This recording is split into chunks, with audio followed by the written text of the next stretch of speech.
Today is Friday, April 23rd, 2021. Coming up on Roland Martin Unfiltered.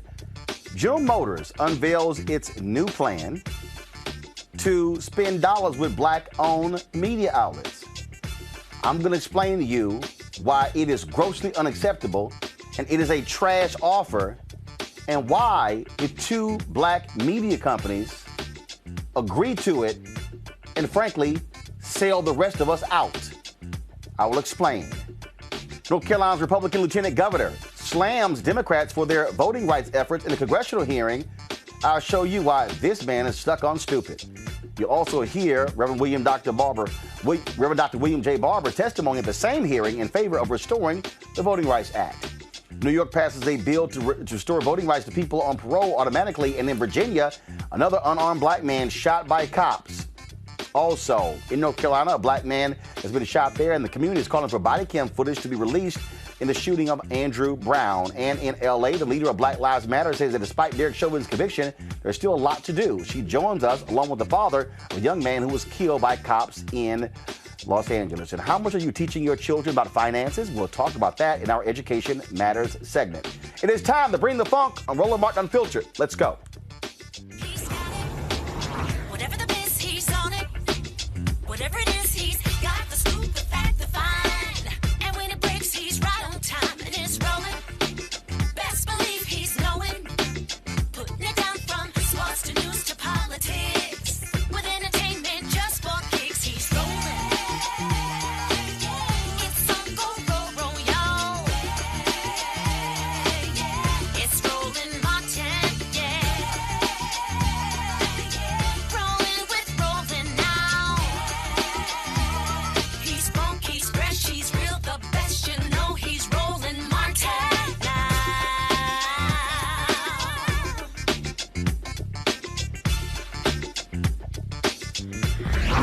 Martin.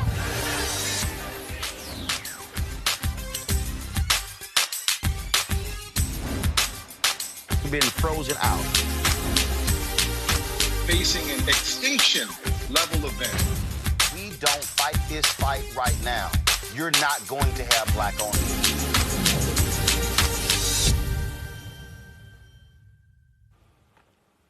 When Dr. Martin Luther King Jr. gave his speech on April 3rd, 1968, commonly referred to as the the mountaintop speech, this is what he said in that speech. He said, quote, "It means that we've got to stay together.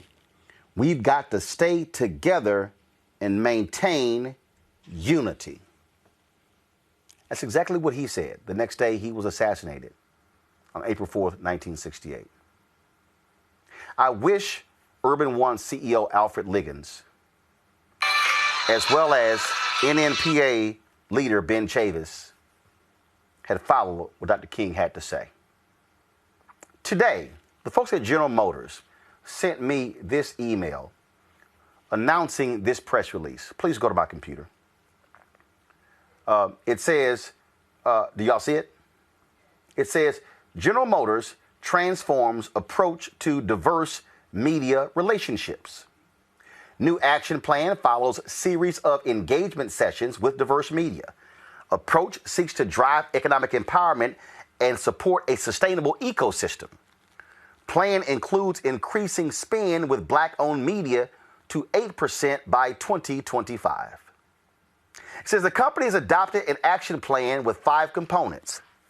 Increased diverse media spend. GM has increased its overall diverse media spend, including doubling its commitment for spending with black-owned media to 2% in 2021 and 4% in 2022, with a goal of reaching 8% by 2025. It then says on May 14th, GM is going to hold a dedicated upfront with diverse media owners ahead of the traditional media marketplace. The summit will encourage existing and potential partners to submit an overview of their business for consideration by GM for deeper engagements beyond the summit, including a request for proposal. The process that will be used for the selection of media will be accredited by a third party to ensure fairness and transparency. Sustainable growth. Diverse Marketing Incubator Fund. GM is allocating $50 million over 10 years, that's $5 million a year, to support and scale diverse marketing companies. This investment will support sustainable growth and is incremental to GM's media spend. Number 4, inclusive measurement rubric. With the benefit of input from diverse media, GM established measurement criteria that will allow for more flexibility based on the size and scale of the media organization.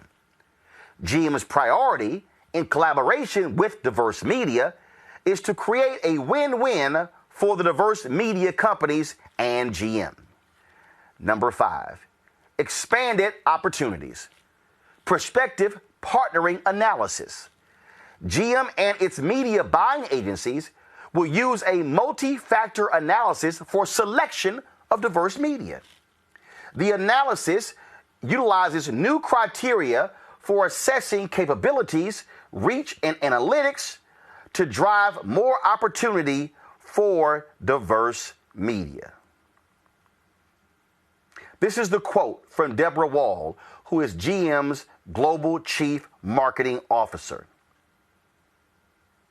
This action plan will transform our engagement model with diverse media in a sustainable way, said Deborah Wall, GM Global Chief Marketing Officer.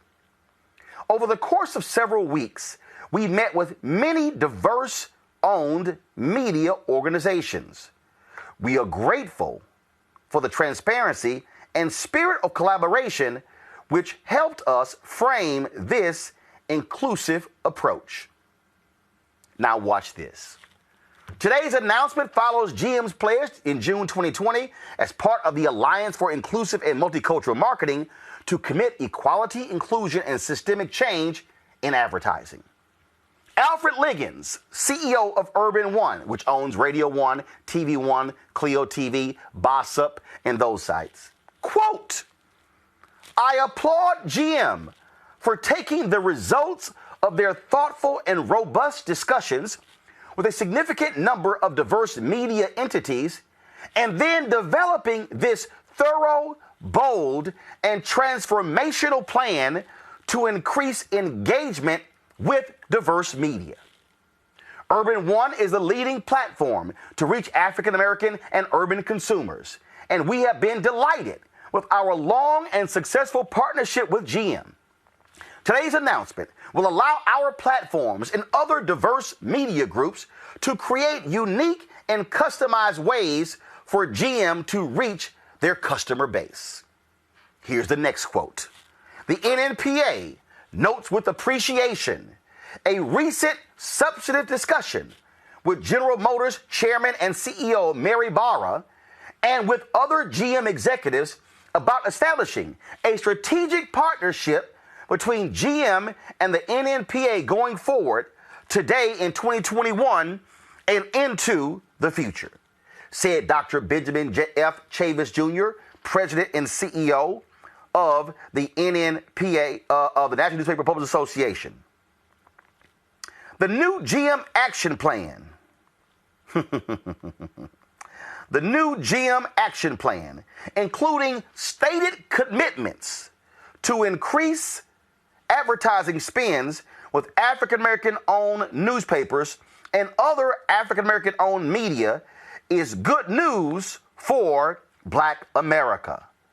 The NNPA represents 230 African American owned media companies, and we reaffirm our 50-year plus support from GM. Yet, the future looks much brighter today as a result of GM's new transformative commitments and engagement with African American owned media businesses. There are 3 words I have for these quotes from Alfred Liggins, Ben Chavis, and this entire plan from General Motors. This is bullshit. I don't want to mince any words here. This is bullshit. So let me explain. I, along with several others, signed a letter that was published by Byron Allen in the Detroit Free Press, in major newspapers like the Wall Street Journal and Washington Post, calling out GM for their black media spend. In the call that we had with Deborah Wall, because we were asking for a meeting with the CEO, Mary Barber. We called for a meeting. It was a Monday. They agreed to the meeting on that Thursday, but because the ad ran again on that Wednesday, the ad ran on a Sunday, we bet on Monday, because the ad ran in two other papers on that Wednesday, they canceled the Thursday meeting with us and CEO Mary Barber. They've yet to reschedule that meeting. Now we discover that Mary Barber does an end around to meet with Ben Chavis and the NNPA. That's interesting because after we had our meeting canceled with Mary Barber, that Thursday night, I called Ben Chavis and put him on a phone call with Byron Allen and Todd Brown. And we discussed not doing exactly with what Ben and NNPA did. And that is not to allow GM to play the game of divide and conquer. On that phone call, Ben Chavis told us that GM used to spend in excess of $3 million a year with the black newspapers, and that number had dwindled down to almost $1 million total for 230 black newspapers. On that phone call, we made clear to Ben that if we as black-owned media stick together as a collective, then we would be able to achieve even more money for all of black-owned media. The letter that was signed, Byron Allen, Todd Brown, it was signed by Butch Graves of Black Enterprise, Don Jackson, also signed by Junior Bridgman, the new owner of Ebony, Ice Cube, and I'm missing one. Well, missing one. So it was 7 or 8 of us who signed it. Okay, so we said that. What we said, folks, was we said don't play divide and conquer. Because if they can play divide and conquer, I can give you a little bit. I'm going to give you a little bit more than you're getting, and now you're satisfied. I'm going to give you a little bit more than you're getting, and now you're satisfied. We know for a fact that General Motors drastically cut the spend they did with the American Black Film Festival owned by Jeff and Nicole Friday. Shortly after our call out of General Motors, all of a sudden, GM signs a new 5-year deal with American Black Film Festival that they were touting on their Instagram page. I'm not done yet. In this statement here, it says that General Motors met with these diverse. Now, come back to the statement.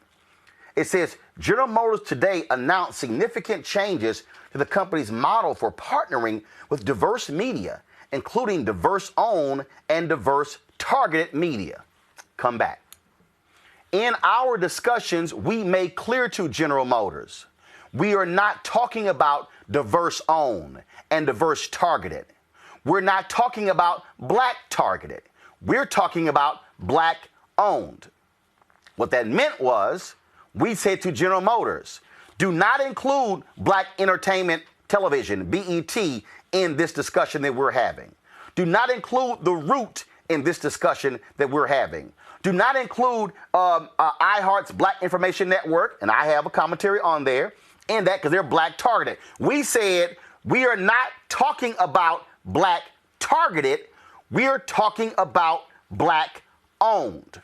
All throughout this statement, you see, number one, go back.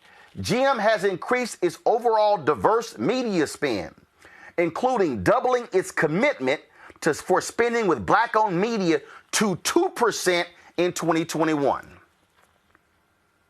Did y'all see that? They're saying that they used to spend 1%. Based upon, and now they're spending 2%. Yay! Here's the problem.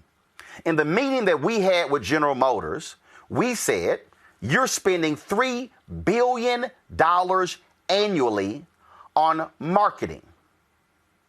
We said black-owned media is only getting about 10 million of the 3 billion. Deborah Wall told us our numbers were wrong. They said the 3 billion was wrong and the 10 million was wrong. We said, fine, correct the record. They said, oh, we can't because that's competitive marketing. That will put us at a disadvantage. So they told us our numbers were wrong, but would not be transparent with the right number. So what does GM say? Oh, we're going to go from 1% to 2%. Ladies and gentlemen, do you realize that 1% of 3 billion comes out to be 30 million? They told us that the 3 billion number was wrong. Okay, so let's say it's 2 billion. That means that you were only spending $20 million with black-owned media companies, and now you're saying you're going to spend 40 million. You know what they have not done? Shown us who the black media companies are and who's getting what. So we're supposed to trust you that you're actually spending 2%. I called a source very familiar with the actual budget of General Motors. I was told point blank that number is a lie. They're not spending that amount. Let me take it further. In this plan, GM announces that they're going to spend 4% by 2022. Go back to my computer here. 4% by 2022 and 8% by 2025. Here's my question, General Motors.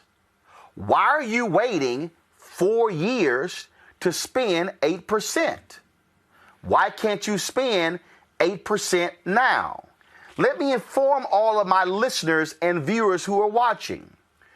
Black people buy 11.4% of all GM vehicles.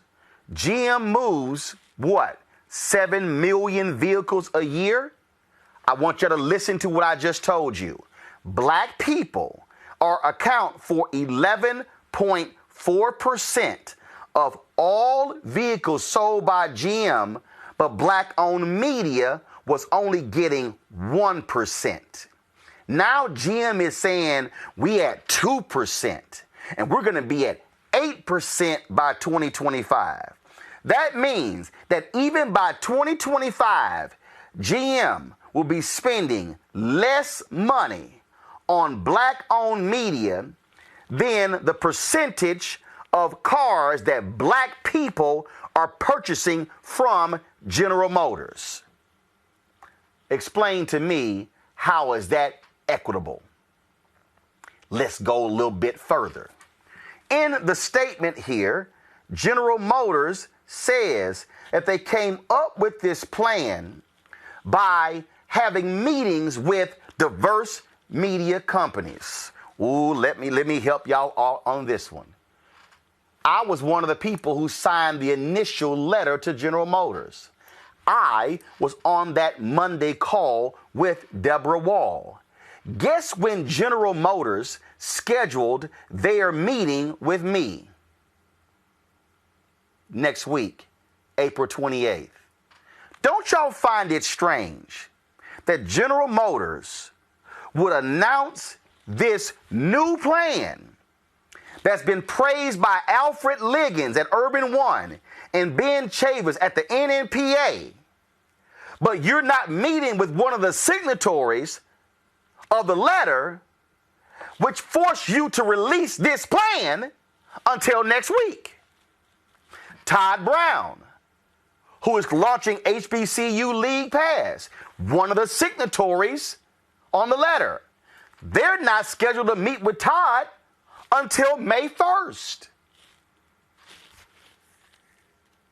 So wait a minute. Are you telling me that General Motors put together a plan and announced this great black plan? And by the way, they also had not met with Byron Allen yet, which means 3 of the 8 people who signed the letter, they hadn't even met with. So exactly who were these diverse people? Diverse folk they meeting with. In fact, they met with, they were supposed to meet with Todd on May 3rd. Okay, May 3rd. Let me further unpack this. The Detroit Free Press, I'm going to try to pull the article up here, did a story on this particular plan. This is the headline right here. GM vows more money, more opportunity for ad spend with black-owned media. It says Friday, GM revealed a new 5-part plan, the result of a series of meetings between CEO Mary Barber and black-owned media representatives over the past 3 weeks that will offer better access to advertising dollars with GM. Y'all, here's the problem. According to this story, Mary Barber has been meeting with black-owned media representatives. She hasn't met with Byron Allen. She hasn't met with Roland Martin. She hasn't met with Todd Brown. 3 of the 8. She hasn't met with Ice Cube. She hasn't met with Diddy. Who were the folks who called them out? Byron Allen, Todd Brown, Diddy, Ice Cube, Don Jackson, Junior Bridgman, Butch Graves. Y'all see what's going on, right? Let me go further down in the article that I find to be quite hilarious. It says in here, and Byron is quoted in here as well, and y'all gonna really get a kick out of this one in this article, is this right here. GM's new plan was in part devised during an hour-plus long Zoom meeting Monday between Ben Chavis Jr., CEO of the National Newspaper Publishers Association, his team, GM's Barber, and other senior leaders at GM, Chavis said. Chavis told the Free Press on Friday that Barber offered, and you see the 1.2 million in here quoted. He told the Free Press on Friday that Barber offered detailed, measurable, and meaningful goals during the meeting. Y'all, detailed, measurable, and meaningful goals during the meeting. I told y'all that I personally called Ben Chavis and connected him on the phone with Todd Brown and Byron Allen when the GM canceled the meeting the first time. The Free Press is saying that Dr. Ben Chavis met with CEO Mary Barber and GM on Monday to come up with this plan. Today is Friday. Do y'all know when we found out about this plan? This morning, in an email from General Motors. Ben Chavis never called any of us. Ben never even told us that he was having a meeting with them. And they came up with this, never told us that they were devising this plan. We found out through General Motors. I'm greatly disappointed in that because we literally talked about this with Ben. And we said to Ben, let's not play the divide and conquer game. Let's not let them do exactly what they did. Ben was on that call. Alfred Liggins is quoted in this article. Since we put that letter out that was published, since we have gone public calling out General Motors and other companies, Alfred Liggins has never reached out to Byron Allen, Todd Brown, or me or any other signatories on that letter. I go back to the quote from Dr. King. We got to stick together. We were not calling out General Motors so we can get paid. We were calling out General Motors and every company in America so we can get paid. So here's what General Motors has now done. By putting out a press release quoting Alfred Liggins, the CEO of Urban One, and quoting Ben Chavis, who heads the NNPA and his 230 black newspapers, what they're basically saying is, black people, we got this thing covered. We've already talked to the two most important black people from our perspective, so we're good. This is our plan. Let me go back to the money, people. In the meeting that we had with General Motors, we told them you need to be spending at least 5% of your marketing budget annually with black-owned media companies. We put the figure at $200 million. That's 5%, y'all, of the $3 billion. That's what we laid out. We said, but we really said it should be 10%. So here's the real deal. Since black people are buying 11.4% of General Motors cars, we believe that black-owned media, not black targeted, not have General Motors called diverse targeted, which includes a lot of people, we said black-owned. If black-owned media got $300 million annually from General Motors, and this is what we said. I need y'all to listen to me clearly. We said to Deborah Wall, we want a 10-year contract to minimum $200 million a year with 5% escalators. That means that the pool of money, hear me? The pool of money that will be going to all black-owned media would go from the paltry 1% General Motors was spending to at least $200 million. Now remember, General Motors said our numbers were wrong. So let me use $2 billion as the overall number. I need y'all to follow the numbers. I need y'all to see the game being played when they throw out percentages so we can go, oh my God, they doubled it. Imagine if General Motors were spending $2 billion a year marketing, and we said we should be getting 10% of the $2 billion. That means we will be getting $200 million. If they're spending 1%, that means we're only getting $20 million right now.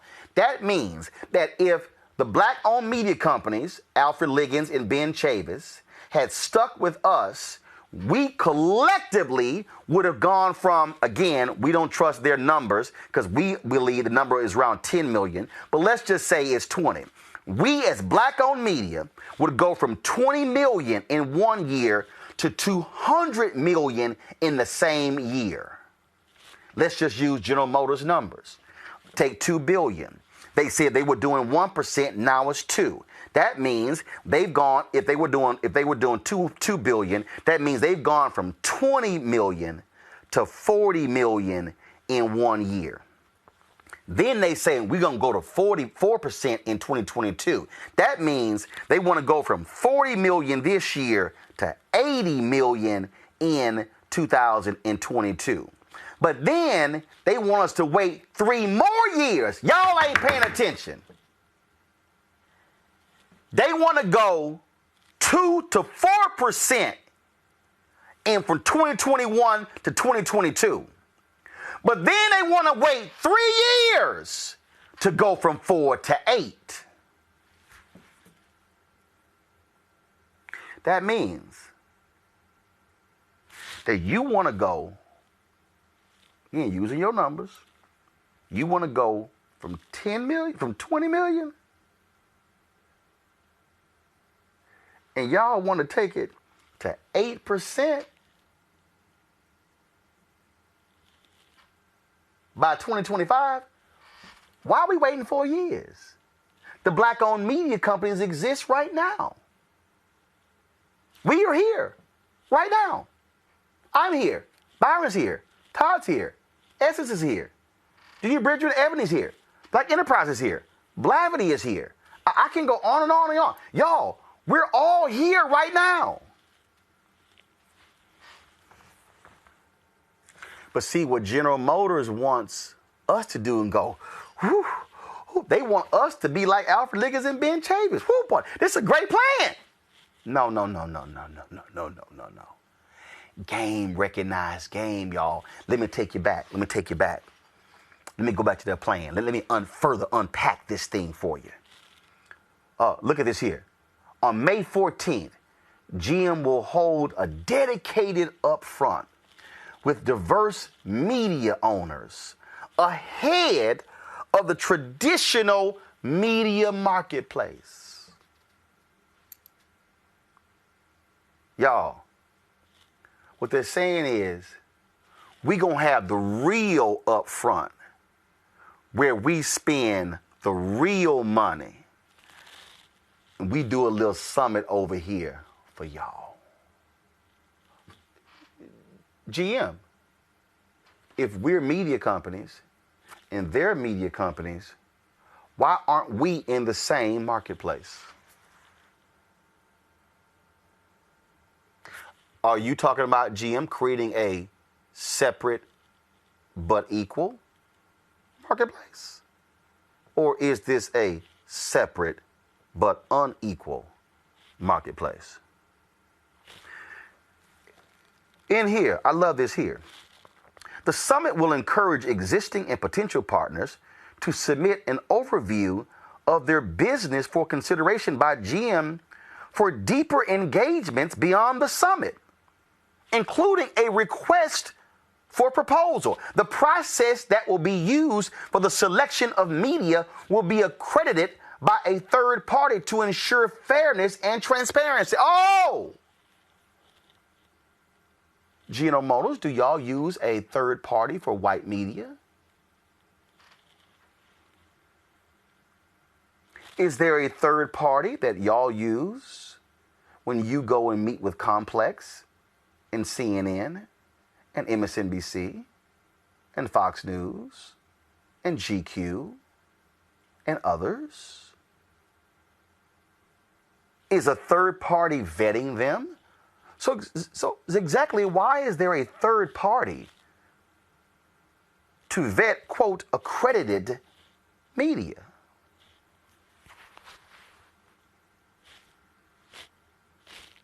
Why do we need a third party?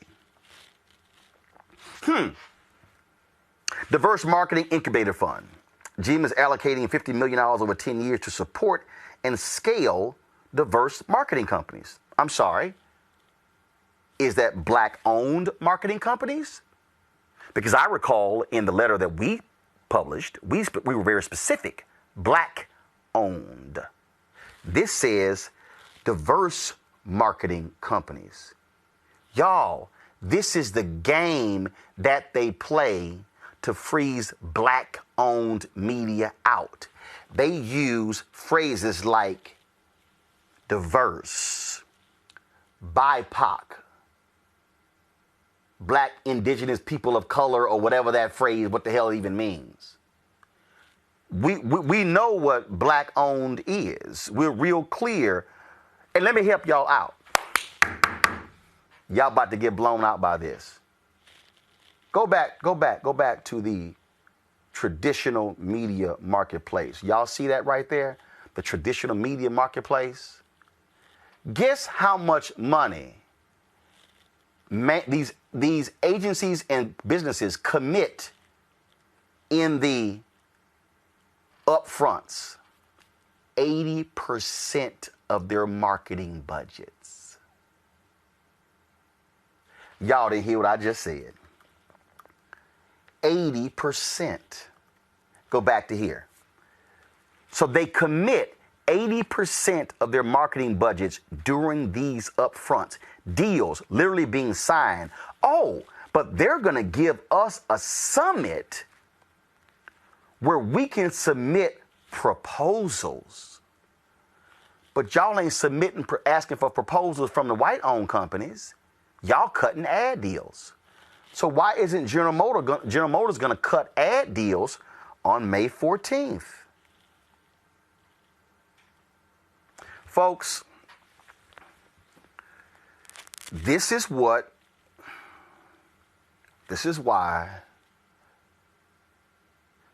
you negotiate as a collective. Because you come to the table with people who know how the game is played, who know how they try to freeze us out of the marketplace, who they know how they try to freeze us out of the dollars. And that's what this plan is. This is a trash plan. And I don't care if Alfred Liggins is quoted in here. And I spent 13 years at TV One, 11 years at Tom Joyner, Reach Media owns, Radio One owns them. I don't care if Ben Chavis is quoted in there. I've run 3 black newspapers. Guess what? This is an awful deal. And let me say to all the black newspapers, by Ben Chavis agreeing to this, he's actually cost y'all more money. They were only spending $1.2 million. Ask them how much GM is going to spend more. Another $1 million? Another $1.5 million? Had they negotiated with us as a collective, y'all could have got $5 to $7 million. This is why you don't cut a separate deal from everybody else. This is why you fight for the collective. Our position to General Motors is we're not accepting 2% in 2021 and 4% in 2022. And we're going to wait till 2025 for 8%. No. Spend 8% now. And that's what Alfred Liggins should have maintained. And that's what Ben Chavis should have maintained. Black people, I have told y'all, we've got to stop playing ourselves small. We got to stop letting somebody give us an extra crumb and we think that all of a sudden we're doing better than we were last time.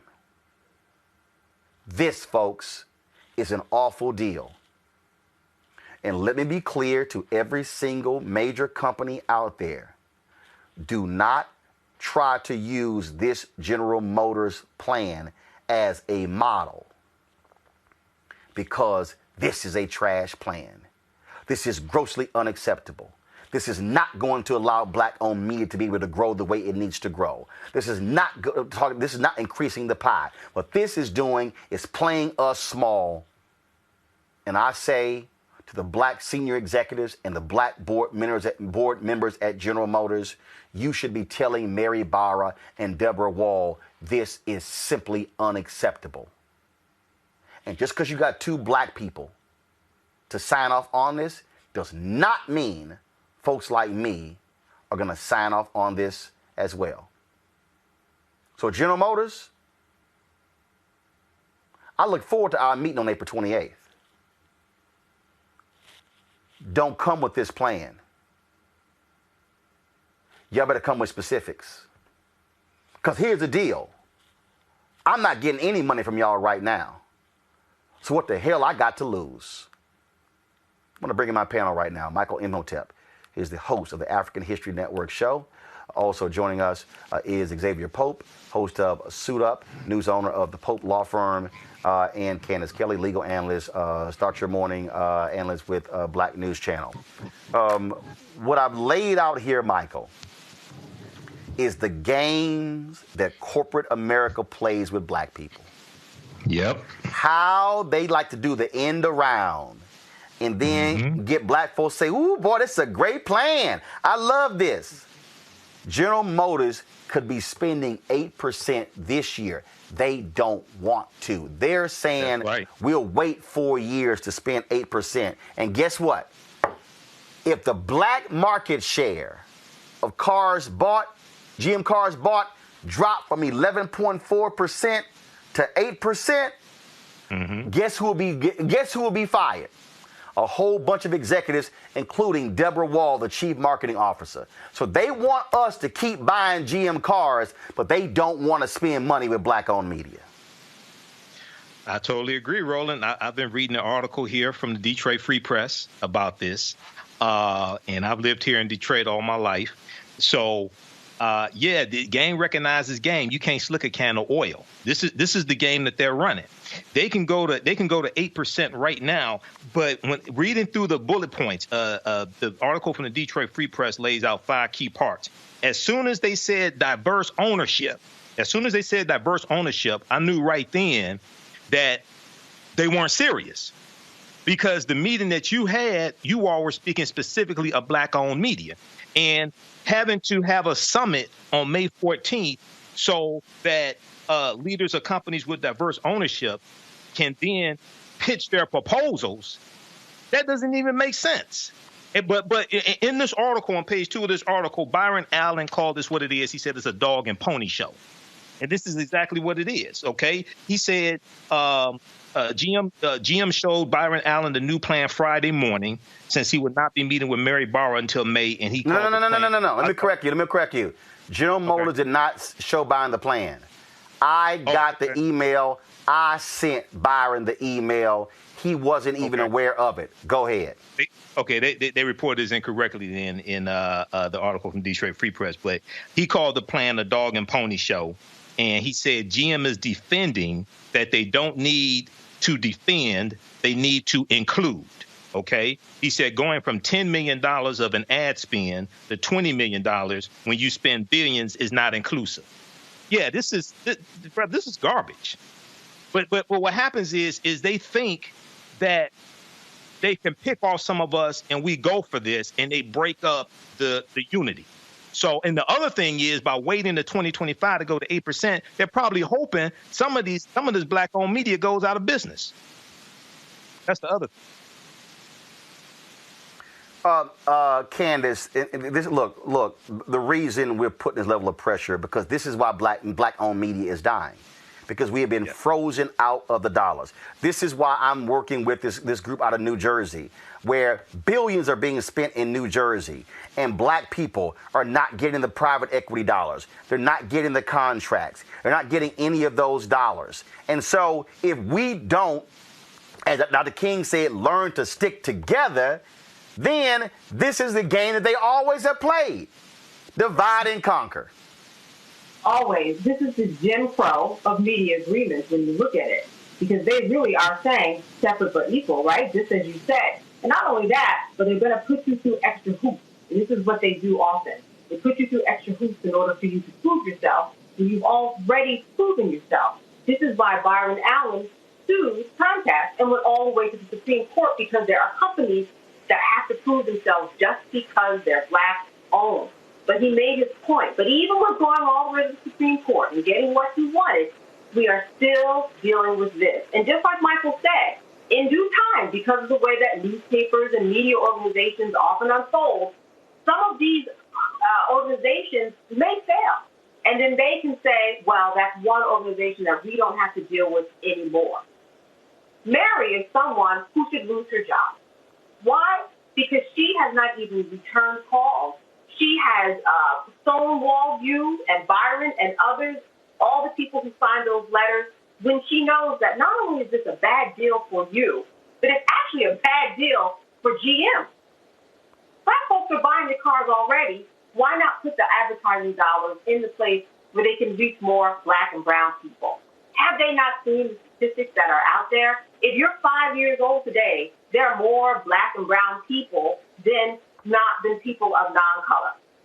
And this is where we are going. So not only is it just a bad deal for black folks, it's actually a bad deal for GM. It's a bad deal that GM has that woman in charge of the marketing and opportunities that are there. Xavier, for people out there who might say, man, why are you making a big deal out of this?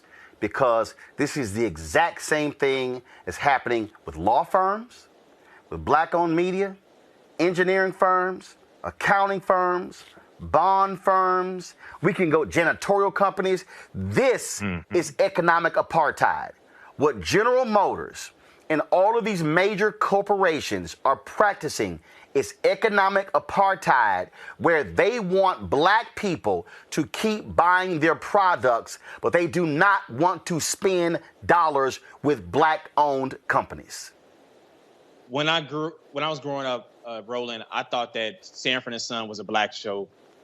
I'm serious. There were all these different shows that I watched growing up with black characters, not realizing the writing of those shows were white written or white owned.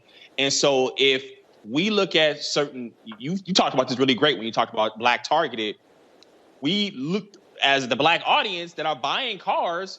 The assumption is if we see black people in certain commercials or in certain positions, they're making you look cool or hip, we think that it's black owned. And so we starve because we don't have the knowledge. And so the individuals that are in the position to supposedly have knowledge, they have to be able to, and we have to be able to, as a member of Black Media myself, to be able to stick together and stay on the same page and do what other industries do, which is put pressure and lobby for their piece of the pie. So this is not you complaining. This is what other groups do every single day. And they do it in their own way, but they are doing this. They're knocking at the doors and giving me my piece of the pie too. So this is not something that you're in a vacuum doing this. In GM's offices and at various points of contact, those other companies, those quote unquote traditional medias, they're doing that too. And diverse becomes diluted if we're talking about black. Bottom line, folks, again, I'm not accepting this proposal at all. And so, GM, y'all can keep it. Y'all better go back to the drawing board. It's as simple as that. It's grossly ineffective, and we're not going to sit idly by and be quiet about it. I'm not getting excited about some $50 million over 10 years incubator fund that says diverse marketing companies. No, we're talking black-owned marketing companies, not diverse. Right. We're not talking about even, and why in the hell are you waiting until 8%? The goal of reaching, y'all, they didn't say we going to hit 8% by 2025. The goal of reaching 8% by 2025, General Motors cannot answer today, why can't you do 8% now? Why? Mm-hmm. Why can't you do 8% right now with black-owned? And we're not talking black targeted, because money that goes to BET is going to Viacom CBS. Money that goes to Bounce TV is going to Scripps. Money that goes to Complex is going to Verizon. That's who it's going to. Money that's going to The Root is going to the white private equity company that owns The Root. Nah, we're talking what is black owned, and we're clear. And Roland, you're still at deficit because you don't know the real numbers. Right, and they won't give us a number. Mm-hmm. Candace, they told us, Candace, Deborah Wall told us our numbers were wrong. We said, fine, Deborah, give us the correct number. Oh, no, we can't do that. So we supposed to, and I talked to someone who is very much in the know, who said, Roland, the numbers that they put out, that 2%, that 4% is wrong. Those numbers are flat out wrong. They will not put the dollar amount because they know it's so damn low. And Roland, if you look at if they're asking for proposals, guess whose numbers they're asking for? Yours. Yeah, but here's the deal, Candace. When they ask for proposals, and I've been through this game, that's the recipe for rejecting us. Oh, y'all gonna jump through all these hoops? No. We game recognized game. Candace, go ahead with the final comment. Well, listen. Also, when it comes to the proposals, when those proposals are off by a little bit because there's so many rules and guidelines that you've messed up, they will count you out. This meeting that they're planning to have on the side, where we're not even included with what they consider the mainstream, should be boycotted. Yeah. Shouldn't happen. Folks, I'm going to keep you all abreast of what goes on. This is what we're fighting for, and the reason. This is the reason. I need y'all to understand. This right here is the reason why Ebony was strangled. This is why Ebony had to file for bankruptcy. This right here is why Black Enterprise is on vapors. They only exist because of their conferences. 90% of the money that Essence makes comes from the Essence Festival. You know why? Because we don't get the advertising dollars. This right here is why.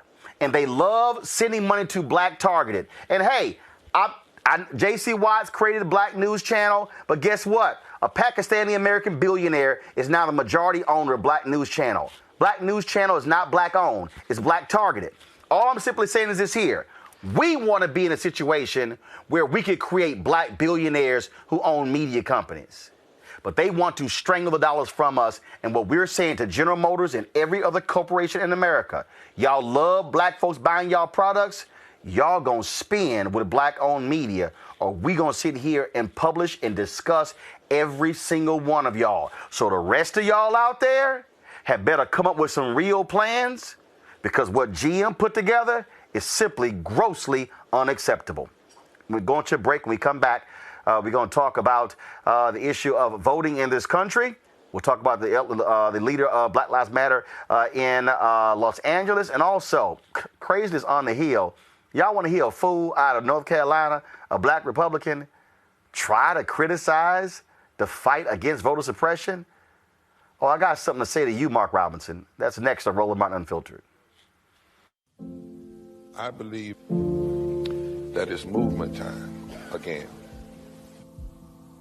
In America today, the economy is not working for working people. The poor and the needy are being abused. You are the victims of power, and this is the abuse of economic power. I'm 23 years old. I work 3 jobs. Work 7 days a week.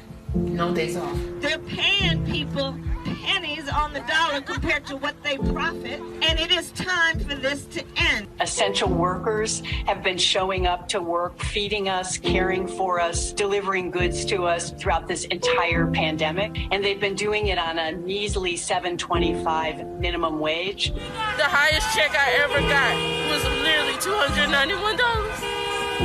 I can't take it no more. You know, the fight for 15 is a lot more than about $15 an hour. This is about a fight for your dignity. We have got to recognize that working people deserve livable wages. And it's long past time for this nation to go to 15 so that moms and dads don't have to choose between asthma inhalers and rent. I'm halfway homeless. The main reason that people end up in their cars is because income does not match housing cost. If I could just only work 1 job, I could have more time with them. It is time for the owners of Walmart, McDonald's, Dollar General, and other large corporations to get off welfare and pay their workers a living wage. And if you really want to tackle racial equity, you have to raise the minimum wage. We're not just fighting for our families, we're fighting for yours too. We need this. I'm going to fight for it until we get it. I'm not going to give up. We just need all workers to stand up as one nation and just fight together. Families are relying on these salaries, and they must be paid at a minimum $15 an hour. $15 a minimum. Anyone should be making this to be able to stay out of poverty. I can't take it no more. I'm doing this for not only me, but for everybody. We need 15 right now.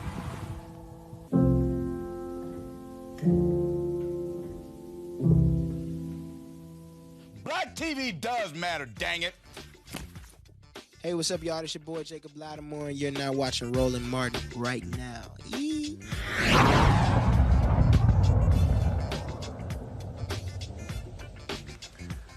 Since 2012, hundreds of people have been fatally shot by or died in the custody of L.A. County police officers. One of those victims is Gregorio Mack. Mack was shot multiple times by officers in the middle of a mall amid a health crisis. None of the officers have faced any charges. Activists are rallying to combat L.A. Mayor Eric Garcetti's proposal to increase the LAPD spending by 3%. Joining me now is Quintus Moore. He is Quintus Moore, the father of Gregorio Mack, Quintus Moore, and Melina Abdullah, Black Lives Matter, Los Angeles. Certainly glad to have both of you here, and certainly, first, Mr. Moore, we're sorry for your loss. Melina, I want to start with you.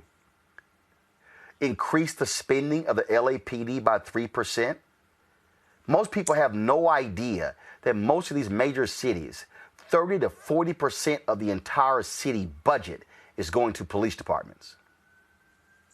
Right. Well, in Los Angeles, it's actually far worse than that. We're spending 53% of the city's general fund on LAPD. So that means those are dollars that are not going to housing, that are not going to health care, that are not going to mental health resources. And Mr. Quintus will talk about how Grishario Mack was having a mental health issue and asked for help. Had mental health resources been available instead of LAPD coming in with quote unquote every gun blazing, in the words of one witness, then we'd have this father of two still with us. So it's absolutely unthinkable that the mayor of the city, who claims to be a liberal, continues to increase the budget of LAPD when we know that they are one of the most murderous law enforcement units in the entire nation, and absolutely one of the most corrupt, who now have we actually won a restraining order against LAPD based on their brutality. Where do you get a restraining order against the police? But they're so corrupt, so brutal, so violent that that's what we had to do, is seek court intervention. Mr. Morris, speak to that, because what we're seeing this reckoning all across this country. When it comes to police departments, when it comes to spending. You've got folks who are like, oh, you shouldn't be saying defund the police department. No, what we're saying is stop sitting here increasing the spending on the cops, shift those resources to mental health professionals, to social workers, the folks who don't show up and automatically shoot to kill. I think you're on mute. So just unmute your computer.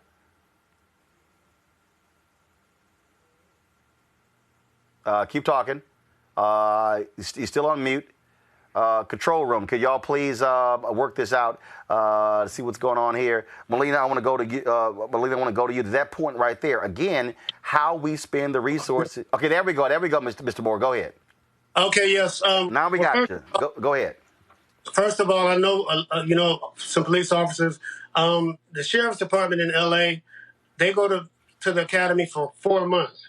LAPD, the officers go to the academy for 7 months. Mental health workers and therapists and psychologists, they go to school for what, 4 years or more? And these officers, they train them so many months with weapons, so many months with something else. And they're not equipped or trained to do mental health crisis work, or a lot of them can't even handle domestic violence issues. So we need those funds to go to people who know what they're doing when there's situations that call for mental health, help. And the police officers aren't equipped. They're trained to kill.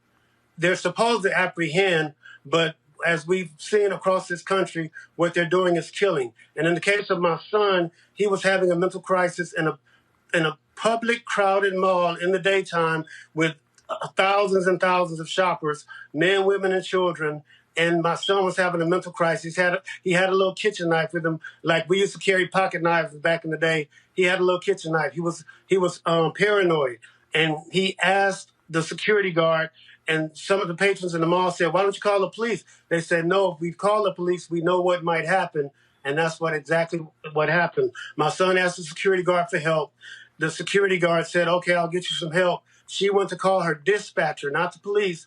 And she said, "There's a gentleman in the mall. He's a young man. He has a little kitchen knife, but he's having some mental issues, and he's asking for help. Could you send someone over to help him?" The dispatcher hung up, immediately called LAPD in a frantic tone of voice. "There's a black man in the mall with a knife." And LAPD rushed over like gangbusters. Witnesses said they came in like Navy SEALs. My son was already paranoid and scared. So when they started yelling at him and training all these guns on him, he immediately started running for his life. And he had every right to do that, because we know what happened. And as he ran, they started shooting him in the back. And, the back of the leg, the back of the arm, in his buttocks. He fell. He got up. This is the first time. He got up. He started running again. They shot him some more. He fell again for the second time. My son got up, and people are screaming to the top of their lungs while all this is going on. They shot up GameStop where kids were shopping. They shot up TJ Maxx, the plate glass window out. They shot a glass railing out that fell to the bottom where people were shopping. People were running around screaming, hollering, grabbing their babies and baby strollers. it was just it was surreal. And as my son got up for the third time and started running, they shot him in the back of his leg.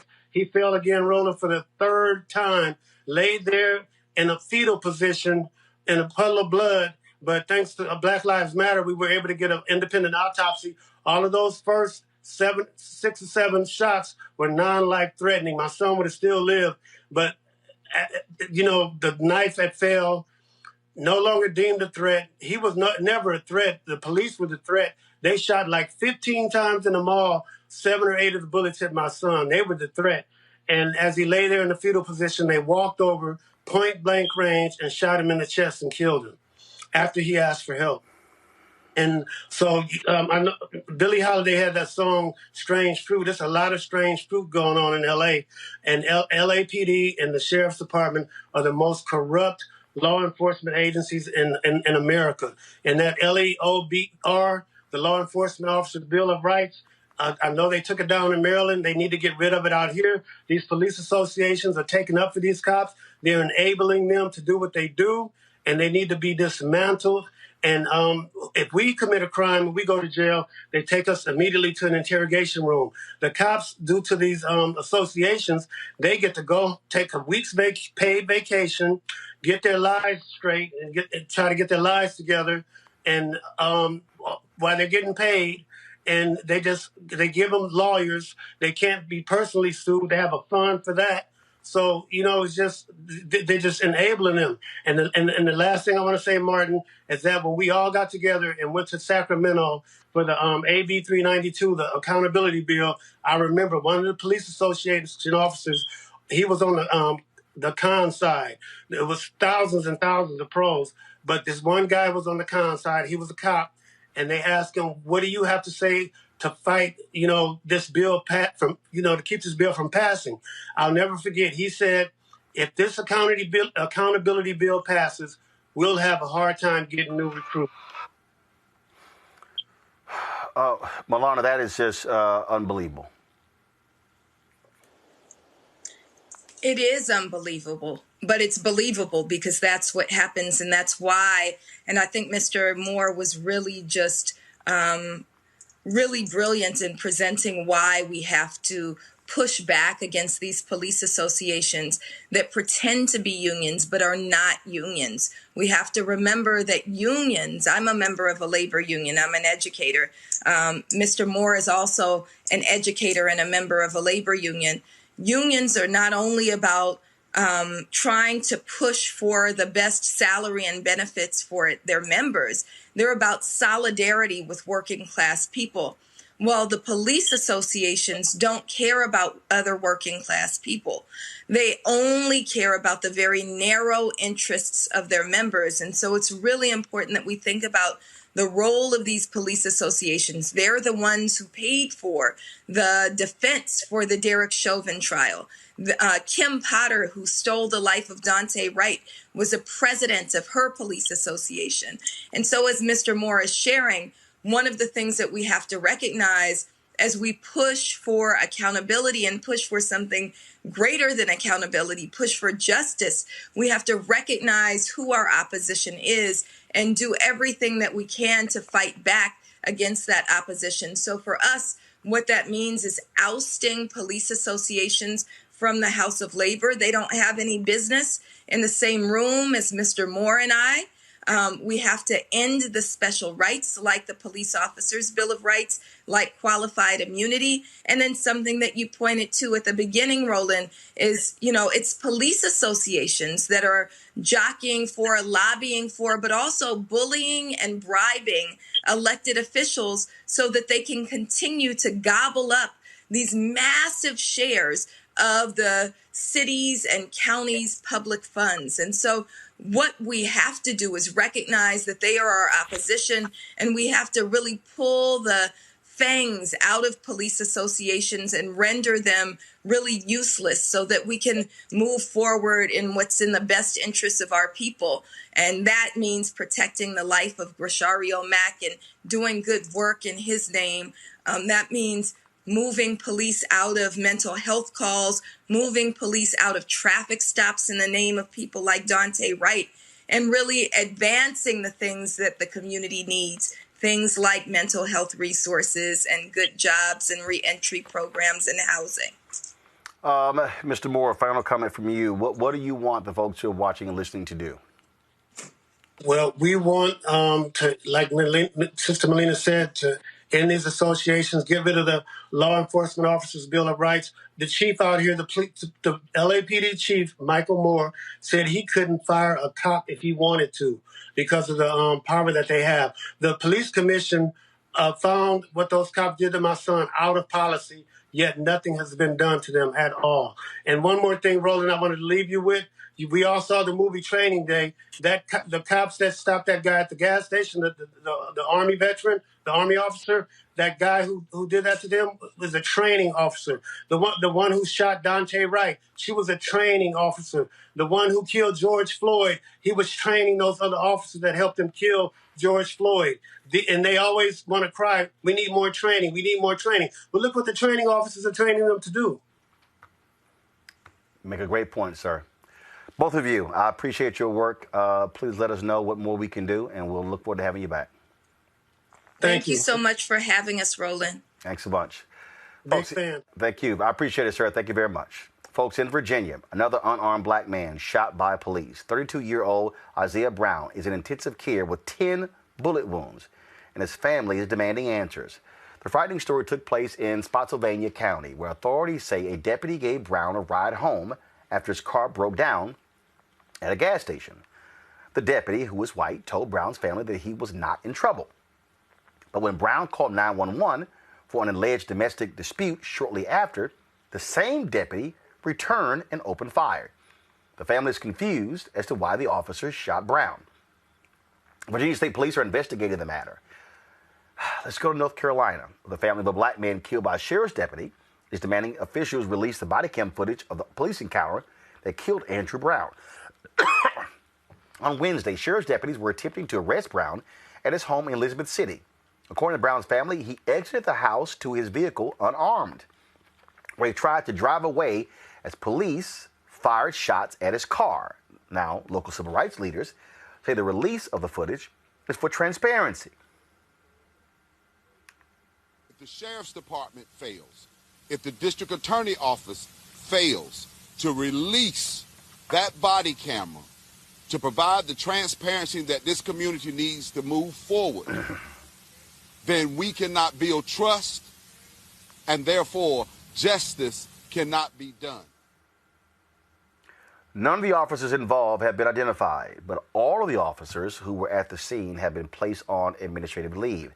The North Carolina State Bureau of Investigation is investigating the incident. Let's go to Michigan. The Grand Rapids Police Department may be facing a lawsuit after a traffic stop about littering turned violent. Body camera footage of the March 26 incident has been circulating online, revealing this disturbing encounter. Folks, look what happened when Diabati Hood tries to exit the vehicle on the passenger side. Watch this.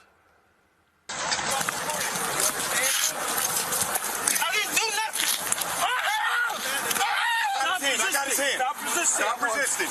I'm not resisting. Stop grabbing at him. Stop grabbing me. Guys doing all right? Yep. Stop, man. Just stop, bro. He pushed me. No, I got pepper spray. No, don't do that. Don't do that. Relax, bro. Relax. Don't grab his hair.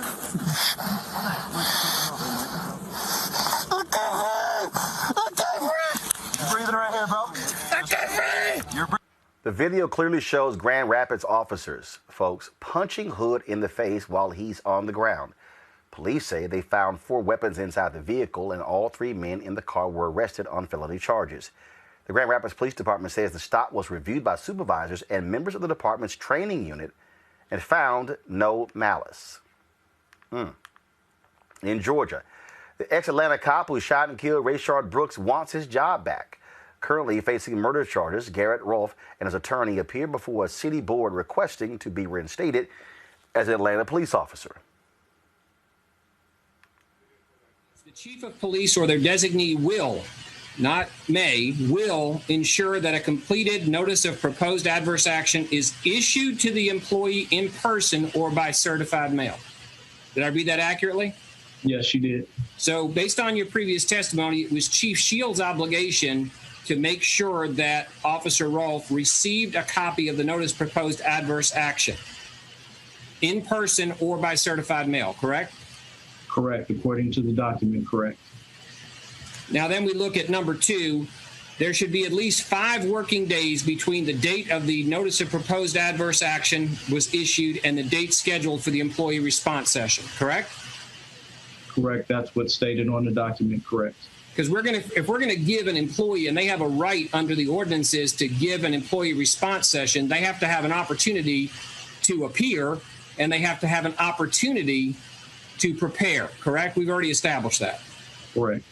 Well, June 13th, 2020 was a Saturday, right? Right? I'm not sure what day it was. Okay, well, you can take my word for it. It was a Saturday. And you said that everybody was in meetings, right? We were in various meetings that day, in and out of meetings, correct. A lot going on, right? Definitely. So did somebody tell you the chief was too busy to put her signature on a piece of paper and meet with Officer Rolfe? Did someone tell me that? Chief and I were in the room, and I was asked to sign that document. Garrett Rolfe wasn't in the room, though, was he? No, he was not. So 5 working days meant you were required to give Rolfe until Friday, June 19th to have his employee response session, right? Yes. And 5 days to prepare as opposed to, let's say, an hour with no preparation, correct? It states 5 days. And if you don't have an opportunity to respond, then the policy has been breached, correct? That would be your argument, yes. Rolfe and his attorneys say he should be reinstated because he wasn't given enough time to respond to the notice of proposed adverse action before being fired. Officers are usually given 5 to 10 days to respond. Of course, he testified he was fired the day after Brooks' death.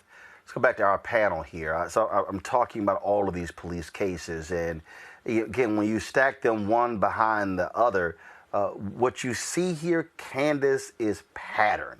It's pattern. When we had the mayor of Columbus on here, we talked about the contracts, how they're prohibited from firing. One of the fundamental areas is when the level of protection these police officers have is unbelievable. This is the exact same thing that we continue to see with former officer, now convicted felon, Chauvin. Because now they're looking at his record and his arrest that we already knew about, just the jury didn't know about, to find out whether or not he came to charge. The Department of Justice is on this. This is because these changes needed to be made. The former guest, he certainly had a point by saying a lot of people train to do this, not just from the beginning in terms of the training from the beginning, but then they train officers, right? It's training day, as you said, this was in Washington. A good case study to look at is what's going up on in Ithaca, New York, how they are rechanneling their resources in order to make sure that, like Melena said, that we have misdemeanors or low-level offenses not being tested by people with guns. You just need somebody to go in and sometimes diffuse the situation when somebody has mental health issues. It's something that's going on in Ithaca, New York. The whole council approved it. It's something that they are carrying out so that you have people who are just civilians, who are part of the process, people who are already trained in mental health to come in and take some of these positions. You don't always need mostly men with guns at the helm to take care of a traffic stop. You don't need it at all.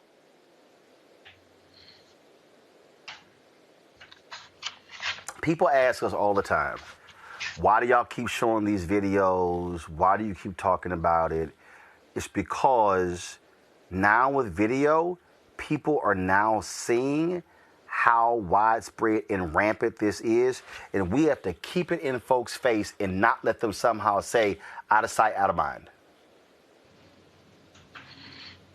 Yeah, I mean, we also look at the fact that we had the last guest in L.A. There are $245 million that has been spent on police-related misconduct in L.A. alone in the last 5.5 years. And that's a third of what the city pays out in its liability, period. And so this is not only an issue in terms of what's happening with police officers, but it's an expenditure of our money, taxpayer money. Number one. Number two, the transparency of matching what those settlements mean to the training and saying you're falling short of the training if the city is spending $245 million. What other industry do you know that your industry itself is spending $245 million and it's not being the way that the union is being negotiated with changes? And then also the transparency in terms of how does it look when you have low-level offenses.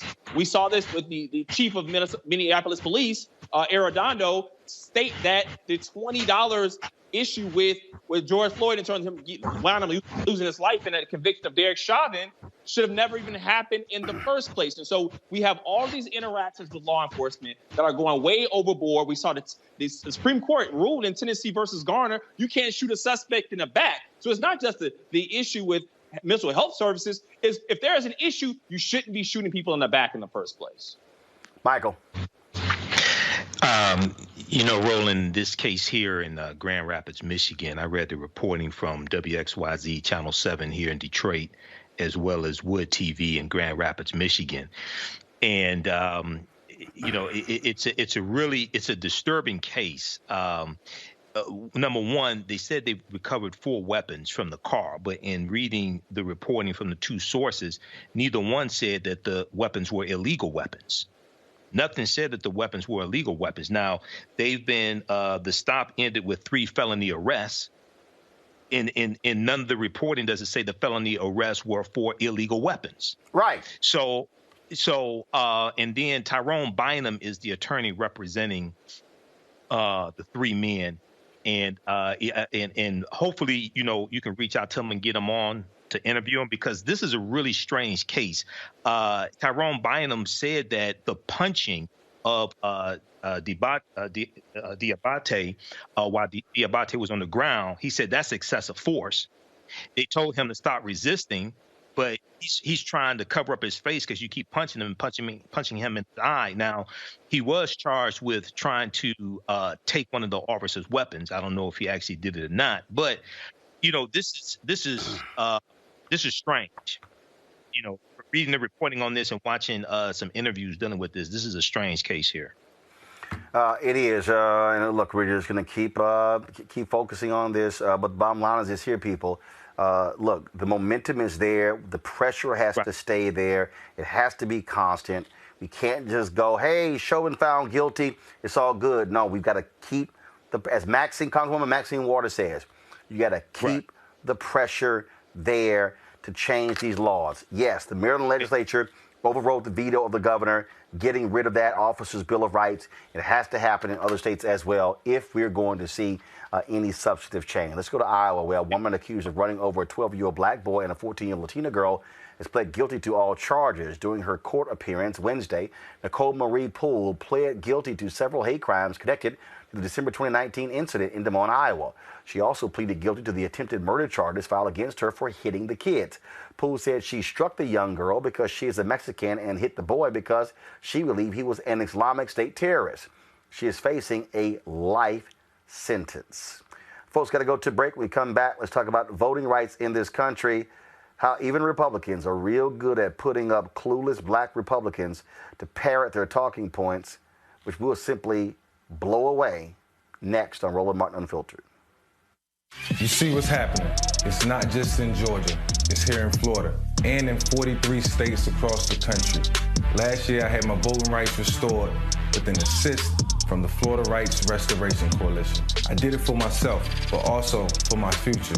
Having children, I realized I could make a difference. So I got my voting rights restored, got registered to vote, and I got my vote in through the Postal Service since I was working out in California during the football season. Now, they're trying to undo that, and the hard work of so many others.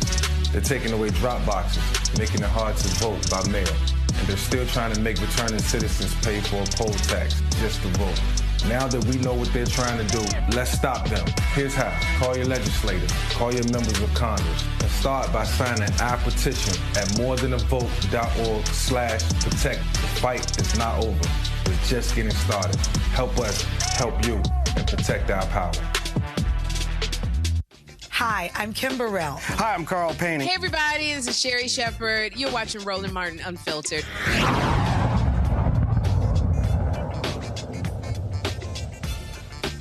Fighting Republican voter suppression has been a major issue for a number of years, but especially since a 2020 election when Republicans just lied about the results led by that idiot Donald Trump. Now, Congress has not reauthorized Section 5 of the Voting Rights Act, of course. That took place after the Shelby v. Holder decision was gutted Section 4 of the Voting Rights Act. And so as a result, states have been doing whatever they want. Thursday, the House Judiciary Committee held a hearing called Oversight of the Voting Rights Act, the Evolving Landscape of Voting Discrimination.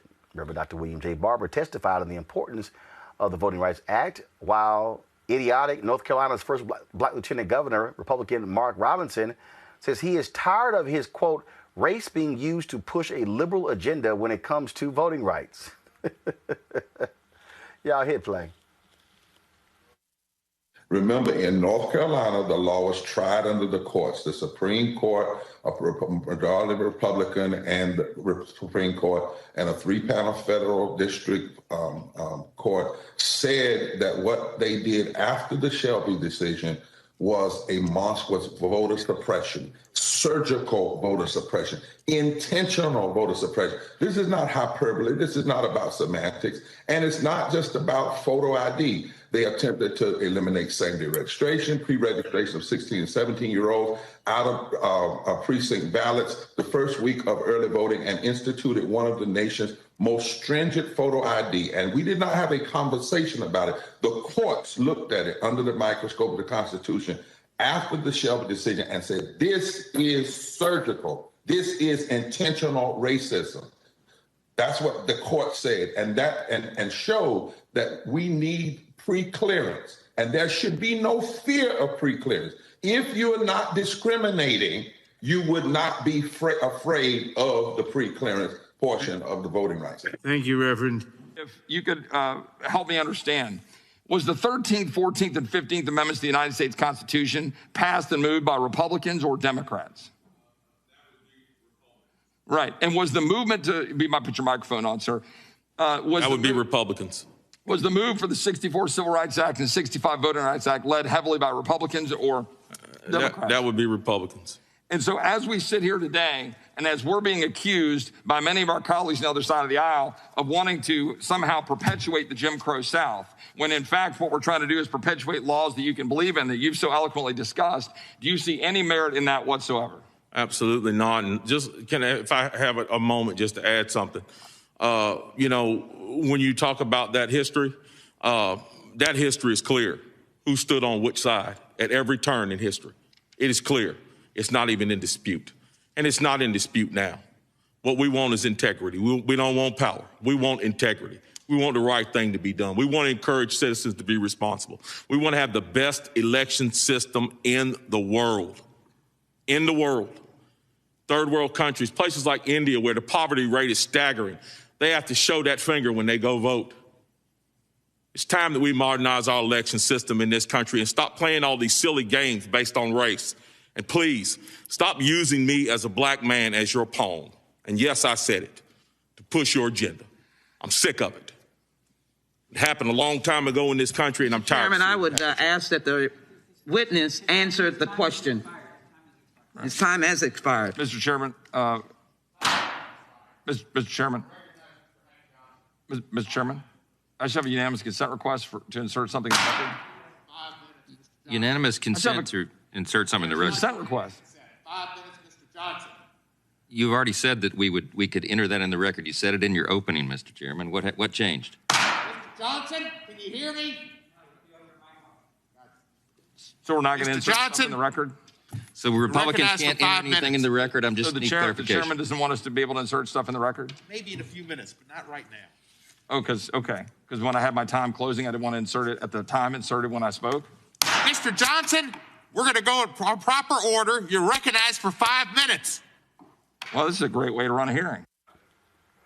You know what? I really get a kick out of the convenient games being played there, Candace, where, well, if you look at the history is clear.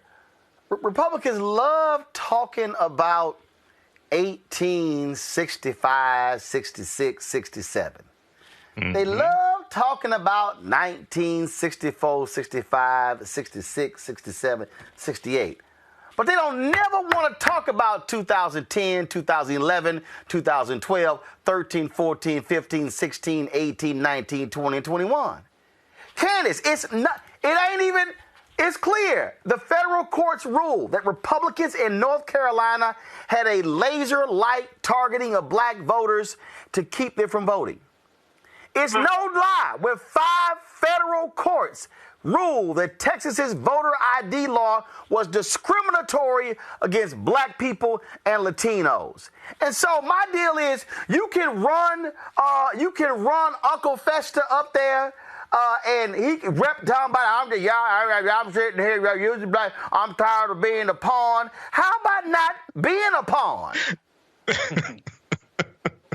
You know, this is a reminder of the power that black people have, and this is why they are coming undone at the seams. This is why they're so upset. They don't want to live in 2021.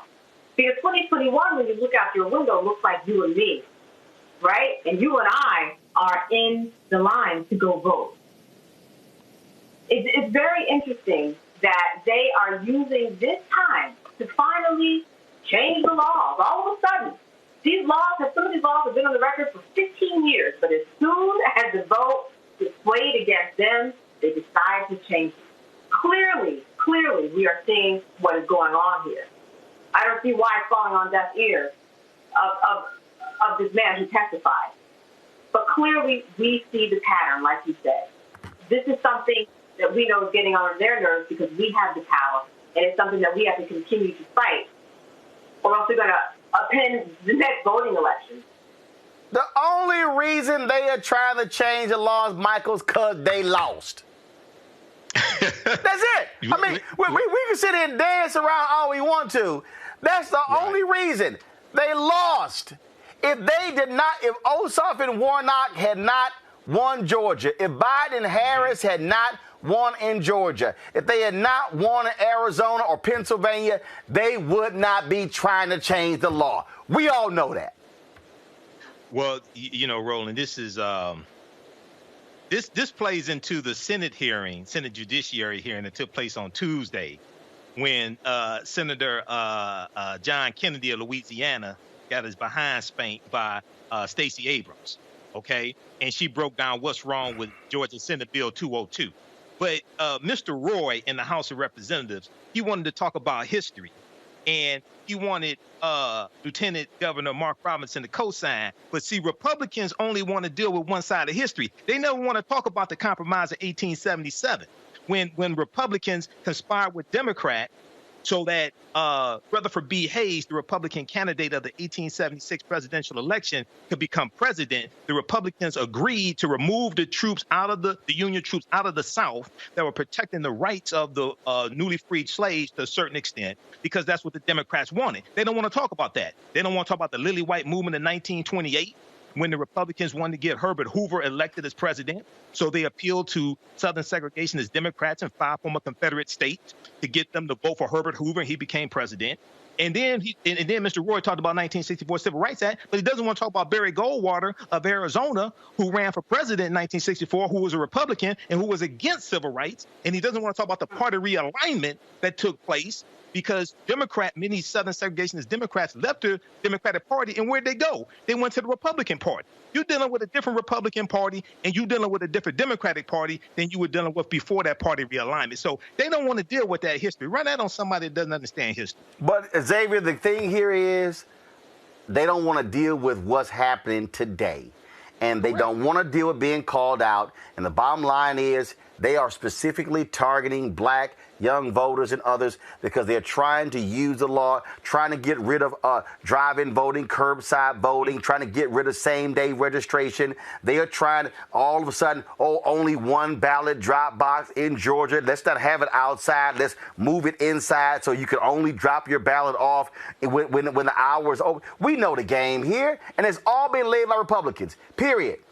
All Republicans.